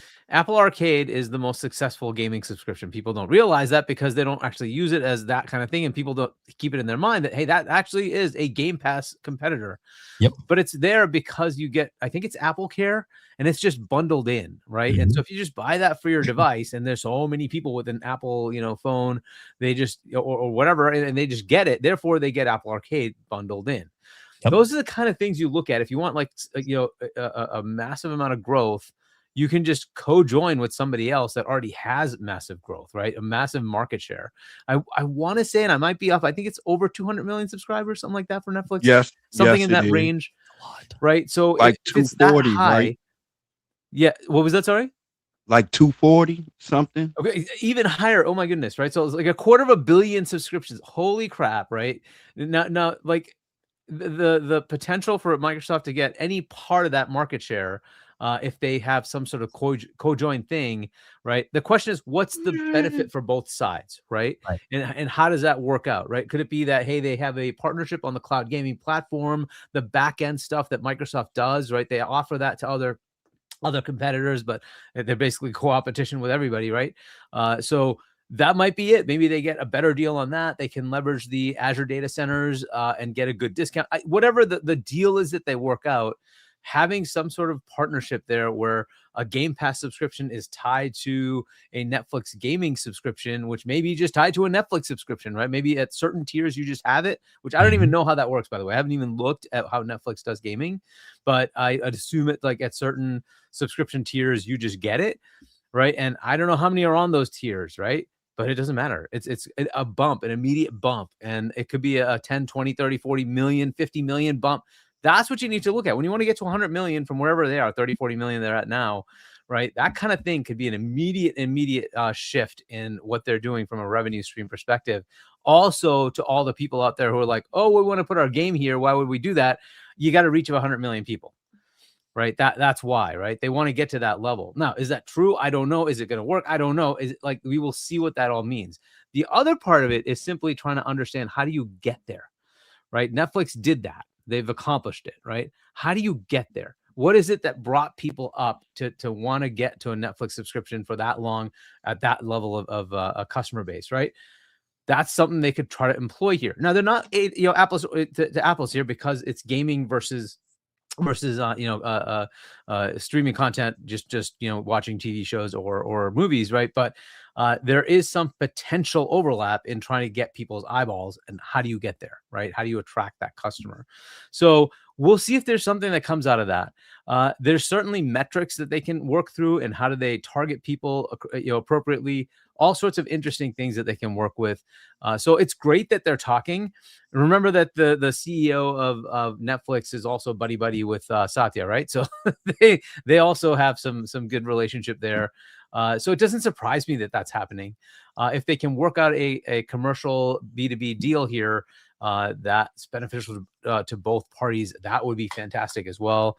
But I like, forget all that. I just like hearing all the other stuff where we're not here to make profits. We're here to drive engagement, and we're going to spend money to get money, right? That is like very, very different from where we've been, where it was like, well, we have to sell these games over there because we need to make more profit. We need to go over there to do that and cut this and cut that, and we have to cut this studio. Like, okay, it's going to be the opposite, right? That's at least on paper. That's what they're saying. It's yet to be determined if it actually happens. This sounds awesome, and if it actually happens, it will be fantastic, because it means they're going to really go to the market and compete. Now, I'm not a big fan of exclusives. I don't necessarily care. I am a fan, however, of marketing the fact that you have games, right? And it, like, all it takes is convincing people that this is the place to play if you want to have fun. Yep. And that's the part that's been lacking, in my opinion, anyway. They just kind of let that lapse. And if you just make it like the box that's for fun, you get to play all these different games, third party, first party, bring it, right? That I think they need to kind of do that. They've kind of let that kind of go. And I think, like, there's just been a default, well, PlayStation's got the market, let them have it. Like, well, no, go compete. Like, even if you put the games there, I don't care, just compete. I think getting a deal with Netflix will really open a lot of doors right there. Just them getting a taste of it, because they already have the little Netflix arcade. I was playing, when I was looking at a movie on my on your phone tablet, and the Netflix little arcade thing. I said, what is this? Yep. Now imagine they send Xbox Game Pass on there. I don't care if it's in the higher tier, whatever tier they got to put it in. Yeah, they need to work out something. I think that'd be excellent. Hell, put it on all the movie subscriptions. Whoever got little arcade games, Prime, they got a little Game Pass thing or whatever they got going on, the Prime game or something. Forgot what it's called, but I know I got it. Man, they need to partnership up with anybody and everybody. I'm all for it. Yeah, what was the thing that Asha said? That she wanted to add value to the current Game Pass subscription, not add more money, not make it cost more, but add more value to what you already have and you're already paying. And this could be that door open for sure. This would be so cool. Yeah, you remember this? Netflix and Game Pass in together. Yeah, the Netflix party. I remember that when Xbox was so cool, right? 360. Yeah. Okay, go ahead and read that, Hargeet. Yeah, bring the Black John, bring back that Netflix party mode. When they brought that together, right? Netflix and Xbox partnered to bring it to the streaming, bring the streaming app to that console, and that was how the whole app thing started, right? Yep. So sitting in the theater and eating popcorn and stuff, your friends. Yeah, they literally had like a theater. Yeah, I remember that. All this stuff and a screen in the middle, right? And like, we have TVs way bigger than what we have back then. So we damn sure can do that now. Yep. And so in the party chat, you would it would sync your play and you could just watch a movie together, right? But you were on party chat, right? So it's like it was a cool thing to do, right? So but they kind of like got rid of that as they move forward. Because it became kind of a generic app that everybody has, right? And so that specific feature for Xbox kind of got when we had to use out, disc, right? What was that? That's when we had to use the Netflix disc, right? Did we have one? I don't know. I had downloaded it because I had a hard drive. Oh shit! Well, no, I remember when you had to use the Netflix Netflix disc. Hmm. If I Yeah, because had- 360 did have like a mode where it had no hard drive, right? So you had to Yeah. have a disk for everything. They did have little memory cards. If you could fit it on there, it was good enough. But Yeah. either way, so yeah, so I mean, overall, it's pretty good. Now, as far as the exclusives, here's one thing I will say is that some games may not make sense, not to even bother bringing over to other platforms because they just don't sell that much, and it may not be worth making the port. Right. So some of that is here, right? So instead of forced ports, which I think that was one of the ones here, forced ports, because sometimes it just like if it's not going to sell enough copies, then is it worth bringing it over? Think of Pentiment. Did that really sell a lot over there? Like, whatever. Like, does that really make sense? Some games will work though, and so if it makes sense, fine. If it doesn't, I don't know. I don't know what the point would be. Yeah, exactly. All right, so they have to kind of make that determination, right, and figure It was out what game makes Pentiment sense. and that guitar dude. What was that Yeah. guitar name? Yeah, I don't know what you're talking about. Which one? I do know what you're talking about. The boy with the guitar. The Artful Escape? No. Remember when Xbox put the guitar dude on the PlayStation? What Hi-Fi was it? Rush? Hi-Fi Rush. Hi-Fi yeah. Rush. Yes. Yeah, there you go. That didn't sell too good, right? Yeah. But it didn't sell well at all the way around. That's why one of the reasons why they let the studio go. But anyway, so I'll say this, and then Peel Up, we're gonna get your thoughts, and then Corkenstein, we're gonna get your thoughts on this particular topic right here. But when it comes down to it, Hargeet, it's all about money, right? It's all about the bottom line of making money. I'm talking. Here comes the money. Here we go. Money talk. Here comes the money. Hello, I like money. I like that. Money. Shut up and take my money. Hello, I like money. Alrighty then. All right, so Peel Up, let's get your thoughts on this particular. Probably the first time you've heard about this. If this does happen, we know the meetings have actually taken place. So if they do work out some kind of deal, which we have no idea what it could be about maybe adding movies. It could be about adding the subscription to your current account. It could be about adding a game tie-in between the two. Even if it's just something simple. What do you think? Like I said, anything that will get more eyes on Xbox Game Pass, I'm for it. I don't care what they gotta do. Like I said, partner up with every goddamn body you can partner up with. They'll find a way to make money on the back end. Isn't it all about the engagement now? Isn't it all about the MAUs? The more people you have eyes on Game Pass, the more I feel it will grow. Because people still don't know what Game Pass is. You get a business deal with Netflix, I'm sure Game Pass will boom then. Just let them play it on let them get the control, however they hook the control up to it. Let them play them games on cloud for a high second. That's gonna make them want to run out there and buy a console. I don't care what nobody say. Oh yeah. The Xbox is still selling. We might not be selling at the rate of PlayStation and Nintendo, but they still moving console. Yeah, and even that, like I said, as long as they're in the subscription service, as long as they're in the ecosystem, that is the biggest part. That to me is the main thing. Let's say that all this starts to fly. It's like we know that there are TVs that are right now compatible with controllers, and more programs and stuff getting added to Game Pass. Game Pass coming to more things, including the TCL, which is the new Sony tie-in brand, is going to have access to the Game Pass to be able to download that app and play on there, which would be hilarious. Probably the best ways to play your Xbox and Sony games. But with that said, and also like the Roku box and all kinds of things, streaming. Go ahead, Pila.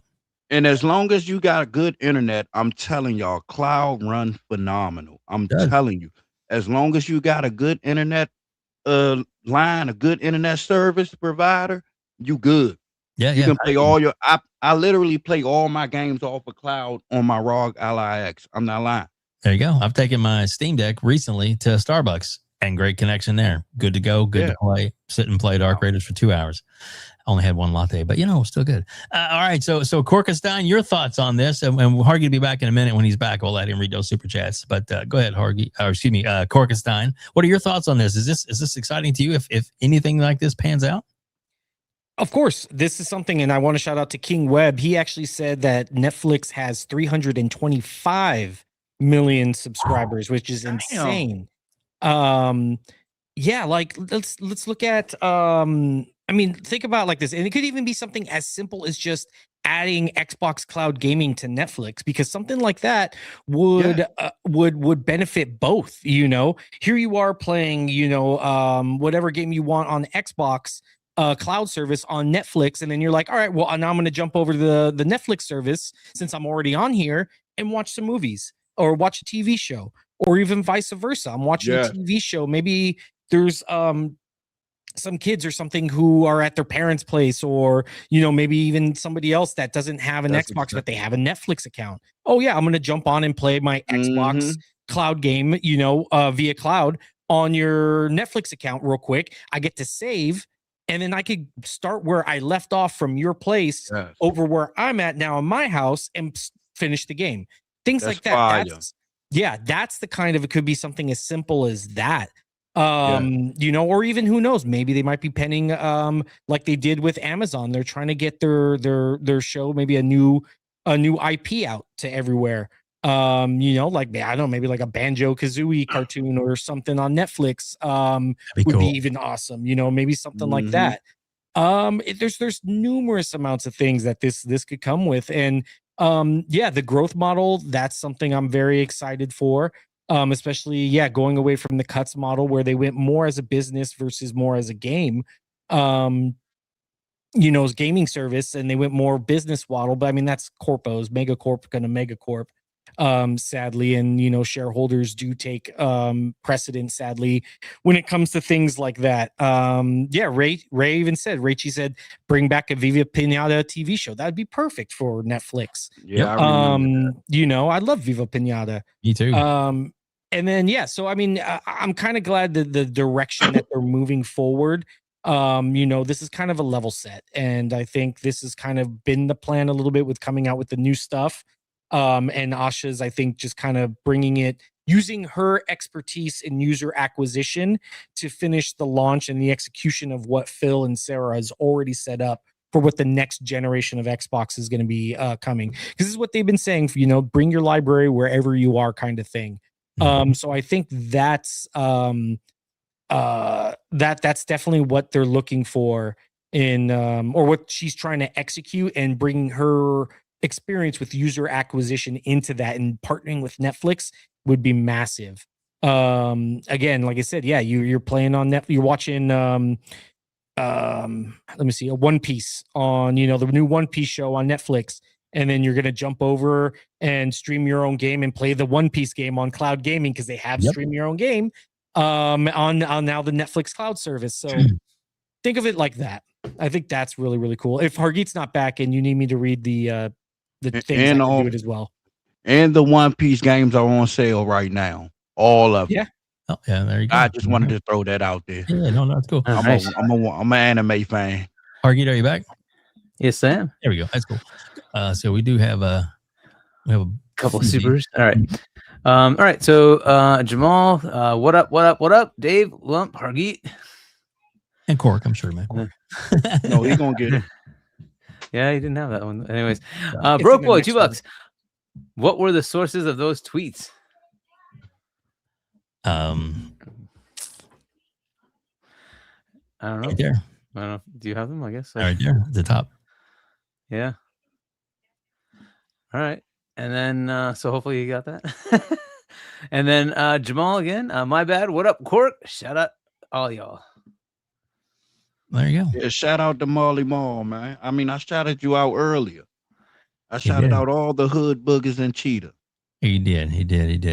Any more super chats? Is that everything? Caught up? Yep, we're caught up. Cool. All right. So so interesting topic, guys, and thank y'all for jumping in on that. I just thought, you know, it'd be a very interesting thing, and it makes sense. You know, she's not just sitting around the boardroom and just waiting. Twirling her fingers. She doesn't. That's not in her DNA. I don't think from what we've seen from her past experiences and stuff. She's going to jump in and see what all she can do. You know, they're going to give her what they call a little bit of leeway and let her try things. And I'm sure there'll be things that she'd like to do that they end up can't do or won't do, or for whatever reason. But at least you got there thinking. You got a new set of eyes on an issue, and that's always best. Sometimes you get a clear eyes to see maybe see problems or see issues from a different direction, different way of thinking, and maybe that can always turn things around. Because Microsoft itself at one point was thinking about turning off the Xbox brand altogether way back in the day, and we just need to cut our losses, be done and gone with it. And then Phil's like, not so fast. Let's have a little meeting. And after just that one meeting and a good long talk that he had with Sasha, I think they said it lasted a few hours. That basically by the end of it, he was like, all right, let's try this. And look where we're at today. So, whether you think it's the highest it needs to be, I think it could be better, but I think the potential is there. And I think he turned it around and got it back on track for sure. So yeah, let me remove that off there. I know there's a couple other topics we're going to throw into. I know how long have we been going on? Ooh, we're getting close. I don't want to hold up everybody's time too much. This is just interesting. Talk about Fable. We might not even get to that, to be honest with you. I don't know. We'll see. I do have this Idle Sloth article that I thought was really cool. Hargeet, I'll let you check this out too. See what you think about it. And I'll let you read some of that, and then I'll scroll down to the image. Sure. Please shout out to Idle Sloth, by the way. Please check Xbox Game Preservation website. Go vote for games you'd like to see backwards compatible on Xbox Series S and X and Project Helix.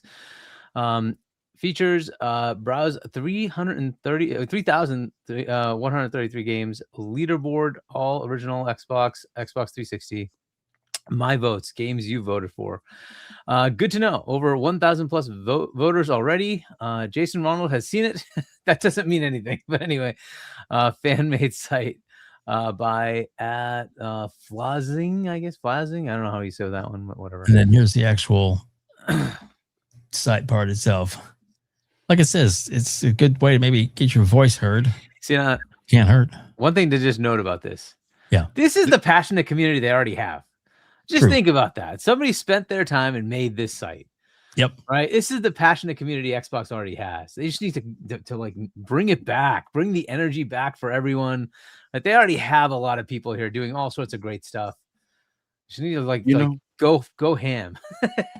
Hey, Hargeet, I swear, when I was presenting it, I didn't realize that a fan made this. Yeah.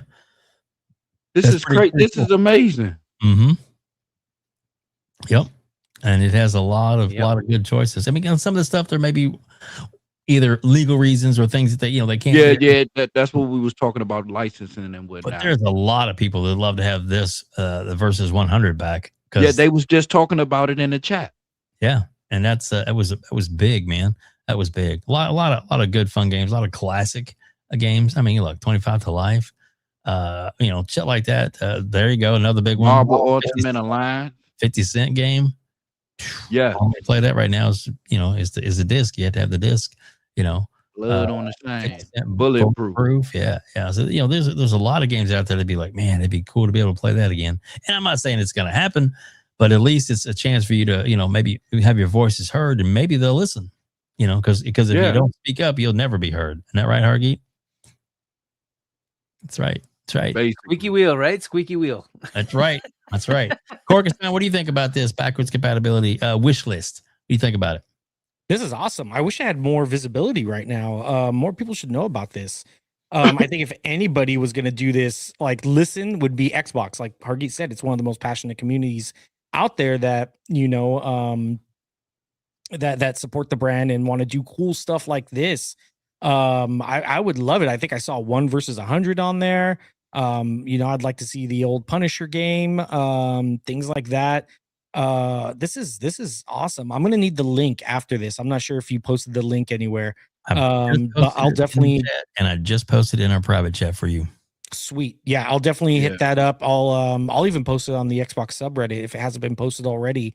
To get some really cool eyes on this. I think it definitely needs a lot more visibility. And if anyone's going to listen, it's going to be Xbox. Granted, there is licensing issues and things like that that might hold some of this back. So, I know a lot of people are asking about the Transformer games and all the old stuff from, the Activision back catalog.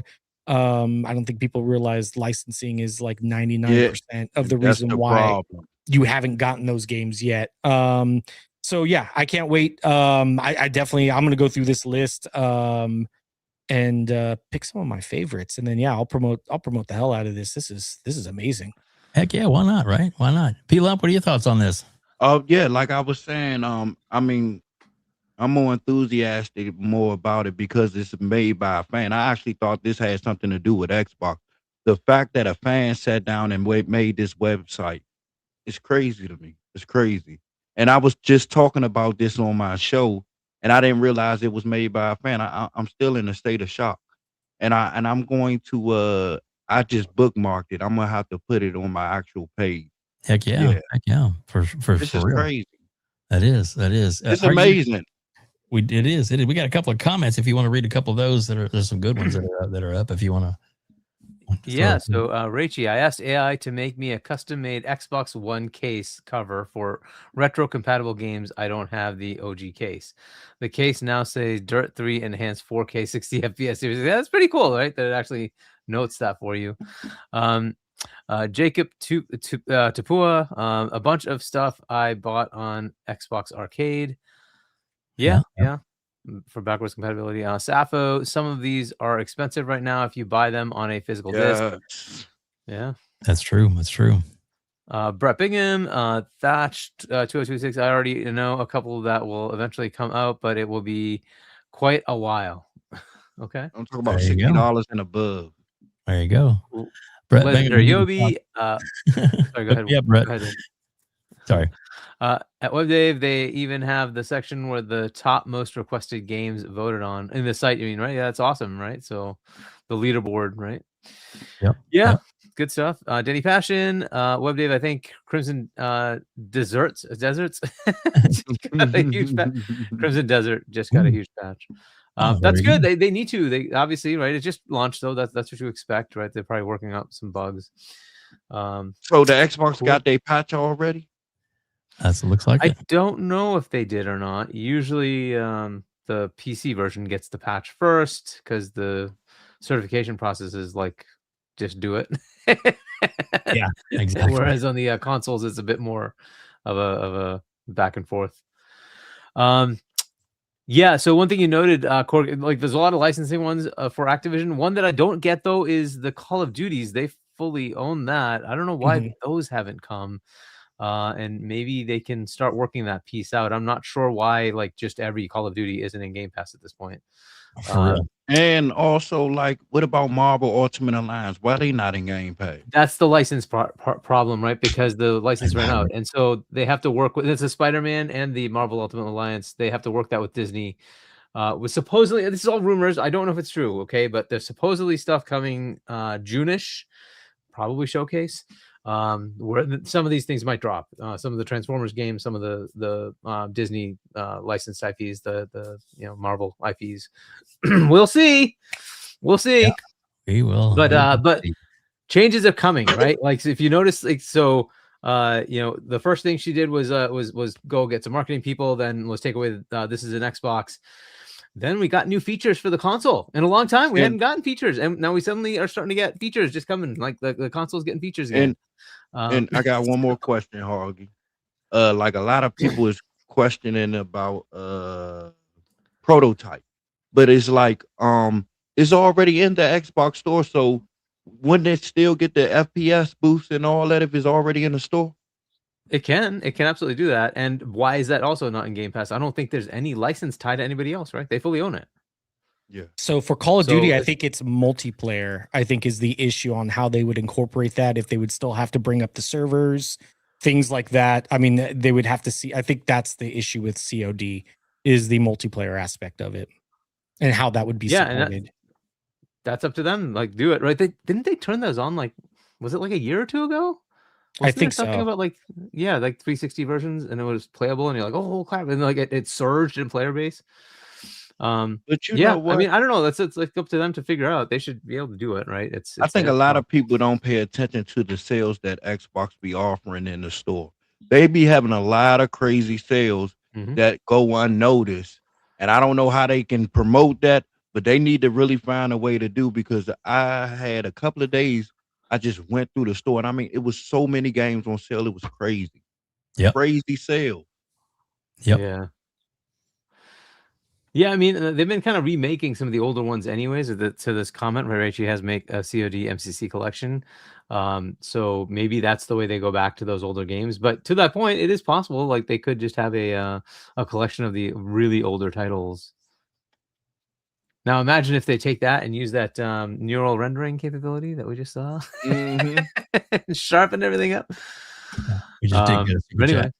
Yeah, diamonds. It's me, the Work Boy. $2. Call of Duty Modern Warfare 2019 release, $6 in Steam right now. Okay, that's cool. That is cool. That is cool. Because I could also play on your handheld. You know. Yeah, there we go. The fan. The fan.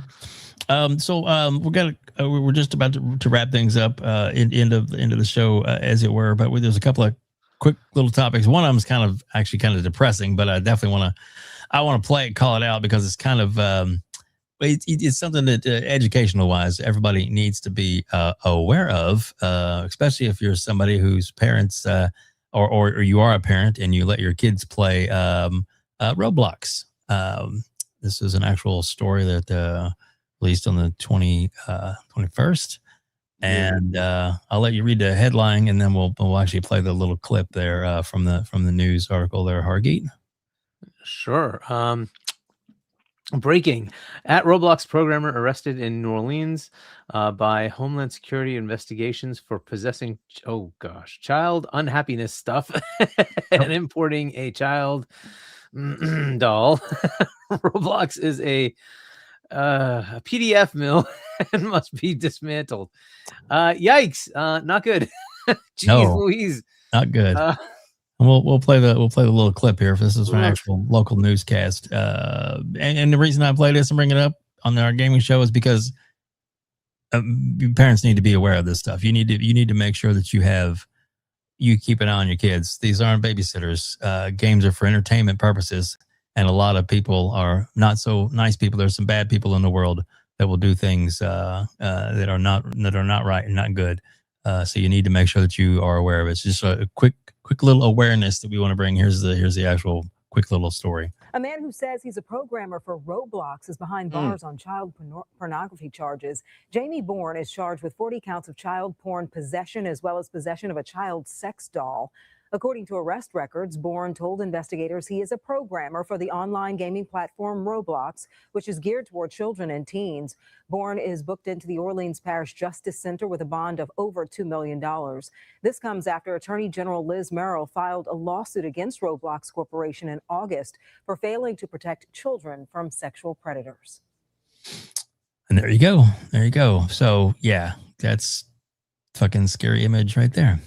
But it's like I said, it's an important thing, and we don't necessarily have to hear from everybody's topic. I'm sure everybody's going to denounce this, as it were. We'll just kind of leave that there. I just want to make sure that people in our audience were aware of things like this. I mean, anybody wants to make a comment, you can. Obviously, as this is disgusting and despicable. But like I said, these are there's people out there that are not good people, and we want to make sure that that we have this. Covered. What did Yobi say? WebDave, I highly believe everyone at the top of Roblox has to be investigated now. I agree. Yeah, I mean, this is a tough because one, it was too many person. people. Like, I'm not going to say it was too many people, but they had people coming to them, telling them about these people, and they were banning them from the site.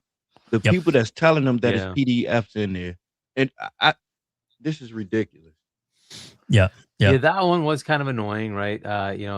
Basically there was a company that was on their behalf, basically going in and finding these people that were going after children and then reporting them, right? They were reporting them to them and to the local authorities, whichever country they were in. And Roblox's answer was, "You're breaking our terms of service, therefore we're going to ban you." And it's like, okay, look, I understand that's technically correct. They're not following your terms of service. But it all makes sense now. Yeah. But and it's not about this one individual, but it's like, you have to read the room. And it's like, dude, you target kids, and parents want to know that it's a safe environment for their kids. And there's a company doing exactly that. What you do is you freaking write them a check and say, "Thank you for doing this. We'll just make it official. Keep doing this for us." You don't, you don't ban them. Like, Yes. I don't know why they thought that way, but okay, whatever. Yep. That Cork, does not help. any thoughts, Cork? Other than this is totally disgusting, right? Yeah, I mean, this is just fucking god awful. I mean, yeah, like Hargeet said, I don't see why the company's covering stuff up. I mean, yeah, it is a violation of the terms of service, but there's certain things that you're just going to look at, and especially when it comes to your brand, like you should be thanking these people. Like, hey, we get it. That's something that you should be thanking them for. Yeah, especially since if they're not going to have actual moderators or anything. Being a child's game to actually investigate this themselves. I'm glad this dude got caught. Death penalty all the way. I don't know if that's political or not, but nope, you shouldn't be putting hands on a child at all in any way, shape, or form. Agreed. In that way. So yeah, good on them for catching this guy. I hope he squeals and just starts ratting everybody out whatever ring they got. Yeah. Oh, he definitely is. Exactly. And in the words of Burnt Peanut, who is one of I'm a big fan of his right now. Sorry, I love his shit. It's pretty funny. But he'll say, this is somebody you need to take out back and shoot in the head in game. In game is what he's meaning. Yeah, in game, you take him out back on and shoot. Call of Duty. Yeah, exactly. In Call of Duty or in game, this is somebody you would take care of in game. Well, maybe get convicted. They actually do. I think it's now chemical castration, right? So they actually do like. Yep. You're forced to actually like change your lifestyle. It's just the way. Let's just put it that way. So yeah, there'll be jail time and all that, but I don't think we execute these people. But I think we do actually put them on certain drugs that will basically take away their thing here. But I mean, unfortunately, this is like, and I don't know that there's a cure for this. Like, if you're like this, you're just like you need to go away. Unfortunately, there's not really a way around it. Unfortunately, but awareness will help protect you and your child. That's the thing, and that's what we want to bring is the awareness, because we want to make sure that you're aware to watch out for creeps like this. They do exist. Unfortunately, we'll get to this last little bit, and then we're gonna wrap things up on this. So Crimson Desert was a starting topic, was the thumbnail, and apparently, if you finally get to the end of the map. Here's what could happen to you, Hargeet, at the end of the map.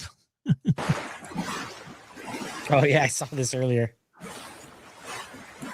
You can make it a little bigger, WebDave.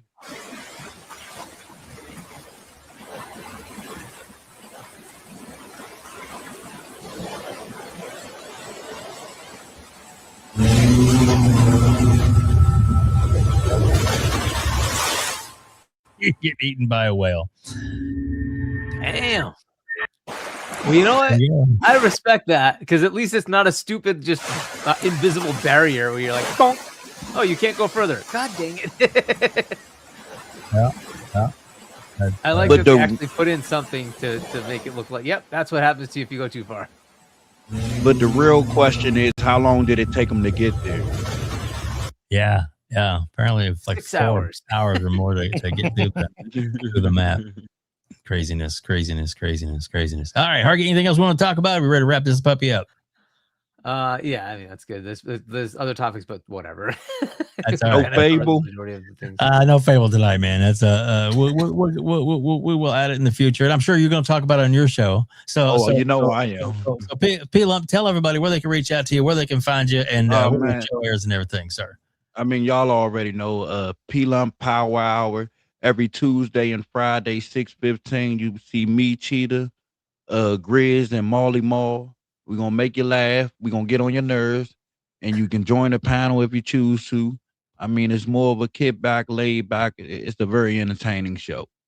And then we also do our Infinity and Beyond after we run the main show, talk about video games. And then after that, ain't no telling where the show going. We going to Infinity and Beyond, bitches. What's the longest show you've done? Roughly 12, 13, 14 hours. That's crazy. A lot of bathroom breaks, I'm assuming, right? Enough of them. But I mean, we normally run between 8 and 10 hours. There you go. So every Tuesday and Friday. It's something for everybody. Yeah, one of those shows you can just put on and veg out, listen to it in the background. That's why I do a lot of shows. So that's for sure. Corkenstein, please tell everybody where they can reach out to you, where they can find you, and what you got going on. Yeah, big thanks to everybody. Hargeet, WebDave. It was awesome first time with you, P-Lump, so thank you. To your chat out there, I saw a lot of really awesome people out there having good conversations, so I appreciate that. Yeah, for me, you guys can find me on Twitter or X or on Blue Sky as the Corkenstein. Some of you noticed the name change. I do have my own channel now, the Corkenstein, or Corkenstein Gaming. Let me see. I gotta remember which one. I just changed it today because it was all weird and stuff like that. But it should be the Corkenstein now. Go ahead and subscribe there. I will hopefully start working on some videos soon. It's just so hard playing all these different games to get some stuff out. And then you could catch me every Friday on Breakfast with Boom on Double Barrel Gaming. And then you could actually join the subreddit, our Xbox. I'm a moderator there. I've been running the Xbox subreddits for like 8 or 9 years now. So yeah, you guys can come over there. We just hit 1 million subs like 2 or 3 months ago. And we got a lot of really cool stuff of AMAs with developers coming up. Usually a lot of them give away codes. We get a lot of cool stuff from devs that we give away. So please join at all of those locations, and appreciate all y'all. Have some happy gaming. There you go. There you go. Gonna send everybody over to giveaway. Yeah, we're gonna send everybody over to Vera here in a few minutes. But Cork, how many on your Reddit stream? How many subscribers do you have that? We hit about over 1 million for Reddit. I could get you the exact number right now. That is 1,043,587. That is amazing. Great work. Congratulations. Thank you, sir. Appreciate it. For sure. Nice. I know Stein does a lot of stuff with you guys as well too, and he's an amazing member of the Xbox community, and he works for Microsoft, and I know he does a lot of great things for you. And then I liked his stance the other day, calling out a certain website, and so much so put them in their place so well that they had to delete their tweet because he was tired of their shit. And I think it's good that Xbox is finally starting to fight back a little bit against the trolls and all the lies and bullshit. Exactly. That's what they need to do, right? That before, did you? And now suddenly something has changed. Yeah. Fuck it is what they're saying. Yeah. We won't spread them lies anymore. We're gonna call you out and pull you to the mat. And yep. We need that Jack Nicholson gif where he's like, yeah. I do. Yeah, they're going crazy in the chat, man. I love it. Well, the chat's amazing here. That's for sure. We love our chat. And welcome everybody. Thank you all for joining us tonight. Also, Cork, if you don't mind, can you your updated link? Will you put that in the private chat so that I can go ahead and update and make sure I've got the exact thing in our comments? So I want to make sure that I got that correct, because I may still have the old link, and I want to make sure I got the new one to make sure I add that to the show. Yes, sir. So yeah, let's see. Let's see. We'll have somebody's little spicy take here. Hargy, do you want to read this before we go? We go out there now. Let's see. Oh. DJ Marsh, what PlayStation tentpole title games are coming to Xbox this year? You're gonna have to wait and find out. All I know, one just released. How many Marathon coming out this year? Yeah, but now there's definitely a. Is that maybe that's not considered a tentpole title though, right? Marathon. Yeah. I think Marathon title would be like Spider-Man, those kind of games, those kind of temples. And I've heard some rumors, and from what I've heard, things ain't changing, folks. Just saying, because Sony needs. We didn't talk about that one too, right? I've been said that way, Dave. Sony need the money. How they going? I'm done. They need money. Go ahead, Hargy. What are you gonna say? Well, they supposedly again, all rumors, right? We don't even have a substantial message from Sony that they're actually pulling back on the PC releases, but there was a potential that they're making their own store and putting their games in that, right? So okay, fair enough. If they want to do that, that's a potential path, right? But that still means that those games are going to be on PC. I'm just saying, whatever. Yep. And of course, this new system having PC capabilities means that you'll be able to play them on the new Xbox. Day one. Potentially, yeah. Suck it. Anyway, just saying. Yeah. Oh, and that's going to hurt the pony so bad. Exactly. Pony tears in the chat. Exactly. But a big W in the chat for everybody that was on tonight. Thank you all so much for being here. Hargeet, I'm gonna let you take the floor. Let me pull up some of your QR code here. I got that handy for you. Hargeet's YouTube channel code right there in the corner. If anybody wants to hold up and scan that, you can definitely do that. And then tell everybody where they can reach it, where they can find you. And they got some new shirts. I couldn't find the shirt link, by the way. You might want to check that out to make sure it's where it needs to be, because I know you're selling some new shirts, but I couldn't. Yeah, it's find not there. It should be. Maybe, but if Did it I is, have to like publish anything? Chani.us, is it not there? pull it up and take a look. And if it is, click on the link and then put it in a thing for and you can go ahead and share that If out. I go to the merchandise link, is it at the bottom here? Oh, maybe that you're may- right. may- Maybe I maybe do have to publish it. Oh, okay. I I'll go didn't look at- see it because I was like, I was going to buy a shirt, but I couldn't find it. All right, I will go fix that. There you go. Okay, cool. So we'll Oh, no, it is there if you go to catalog. Okay, I should probably add okay. more links. I would add more If links. you go to because that makes catalog, it easier. it's there. Yeah. So Yeah. add it so we can make it easier to find, because easiness is the best. I'll make it easier to find. All right. And tell everybody where you're going to be. Either way, so speaking of that, shop.china.us if you want to pick that up. Hargeet Chani 1, my YouTube channel, if you want to subscribe there. And then I'll be hopefully on with Fonz and with Boom on Tuesday and Wednesday, because I am on a business trip this week. So I'll be heading out, and I hopefully will have time in the evenings, but we'll see. It's just that, obviously the work matters more. I have to get that done. So I'll if I'm available, I'll jump in. Friday, I'm not sure. Probably not with C Money and Doodle, because it's PAX East. I will probably be out in Boston for PAX, and then but if I get back early enough, maybe I'll hop on, and then I should be okay for Sunday next weekend, because I'll probably be doing Friday, Saturday for PAX, and then I'll be open on Sunday. So check us out here. But yeah, That's what I'm thinking about. PAX is coming up. Friday and Saturday. There you go. Yeah. That's pretty exciting. Some good stuff. And of course, if anybody missed last week's show, I guess it did get a little crazy, a little toxic and all. And we do have the links. Actually, it's in our because you made an appearance on Dirt Griggity's show on We Bleed Green show on Monday, which I thought you were in, and it is actually in our playlist. I added their show to our playlist so that people could actually see your explanation of the events, and I thought in your explanation you were extremely gracious to D again with the explanation. He did take some hits, and maybe he had his back to the wall a little bit, but some of the things he did say were incorrect, and other people saying that some of the other topics were incorrect. But what Hargeet was saying is correct. And the whole dongle situation that's an add-on that's not built into the system, or you wouldn't need a fucking dongle. Just saying. That's the whole point in that. But yeah, so here is. I have, by the way, I've been using it forever. Exactly. Shout out to Hardy, man. It was epic show last week. It was epic.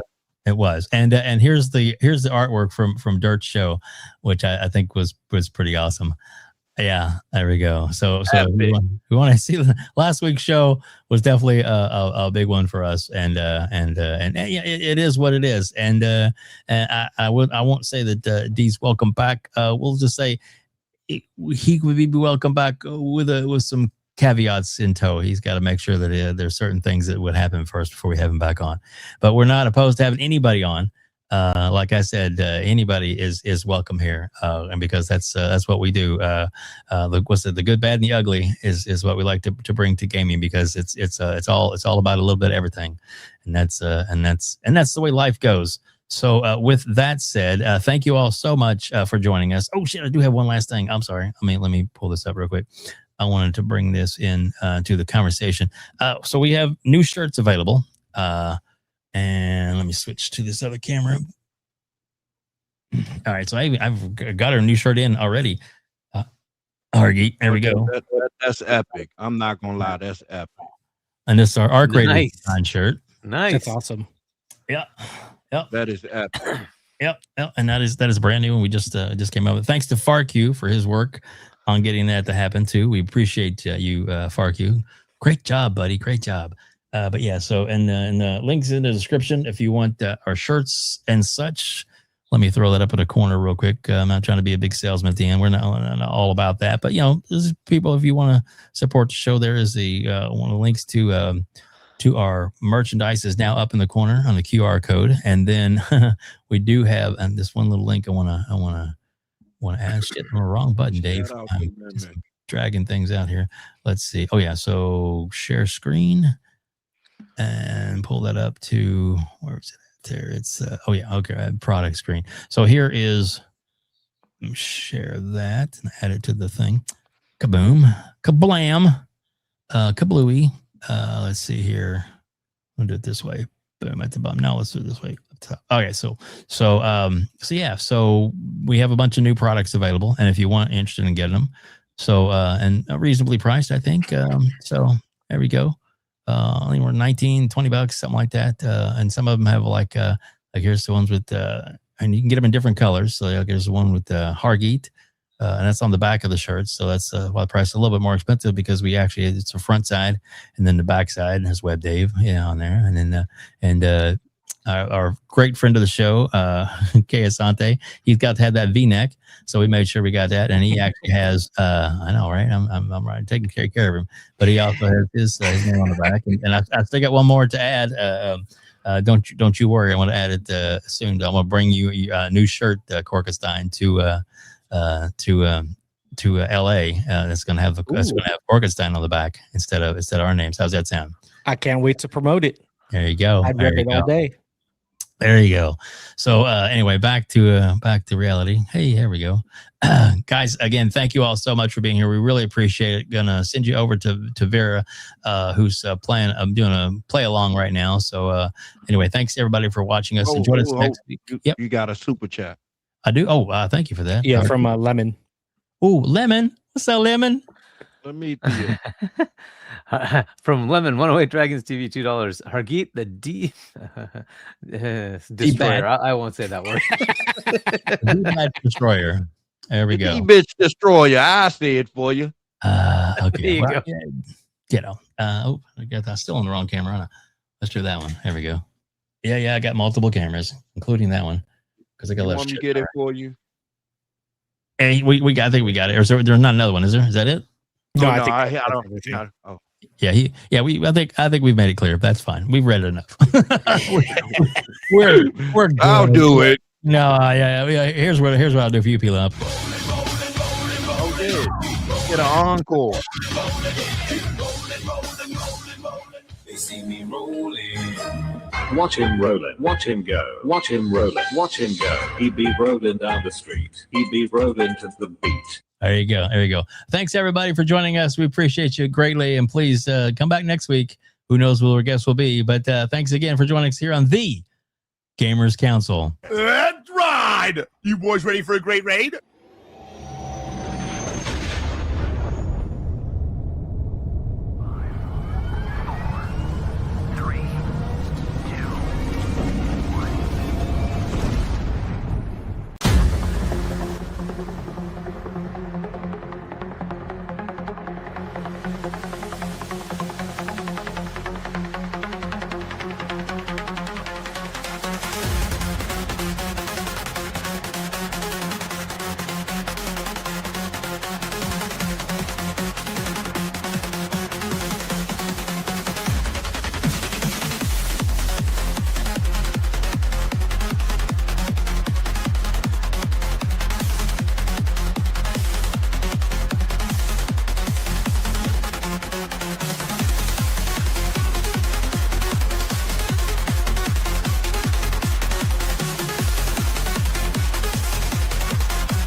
Game over.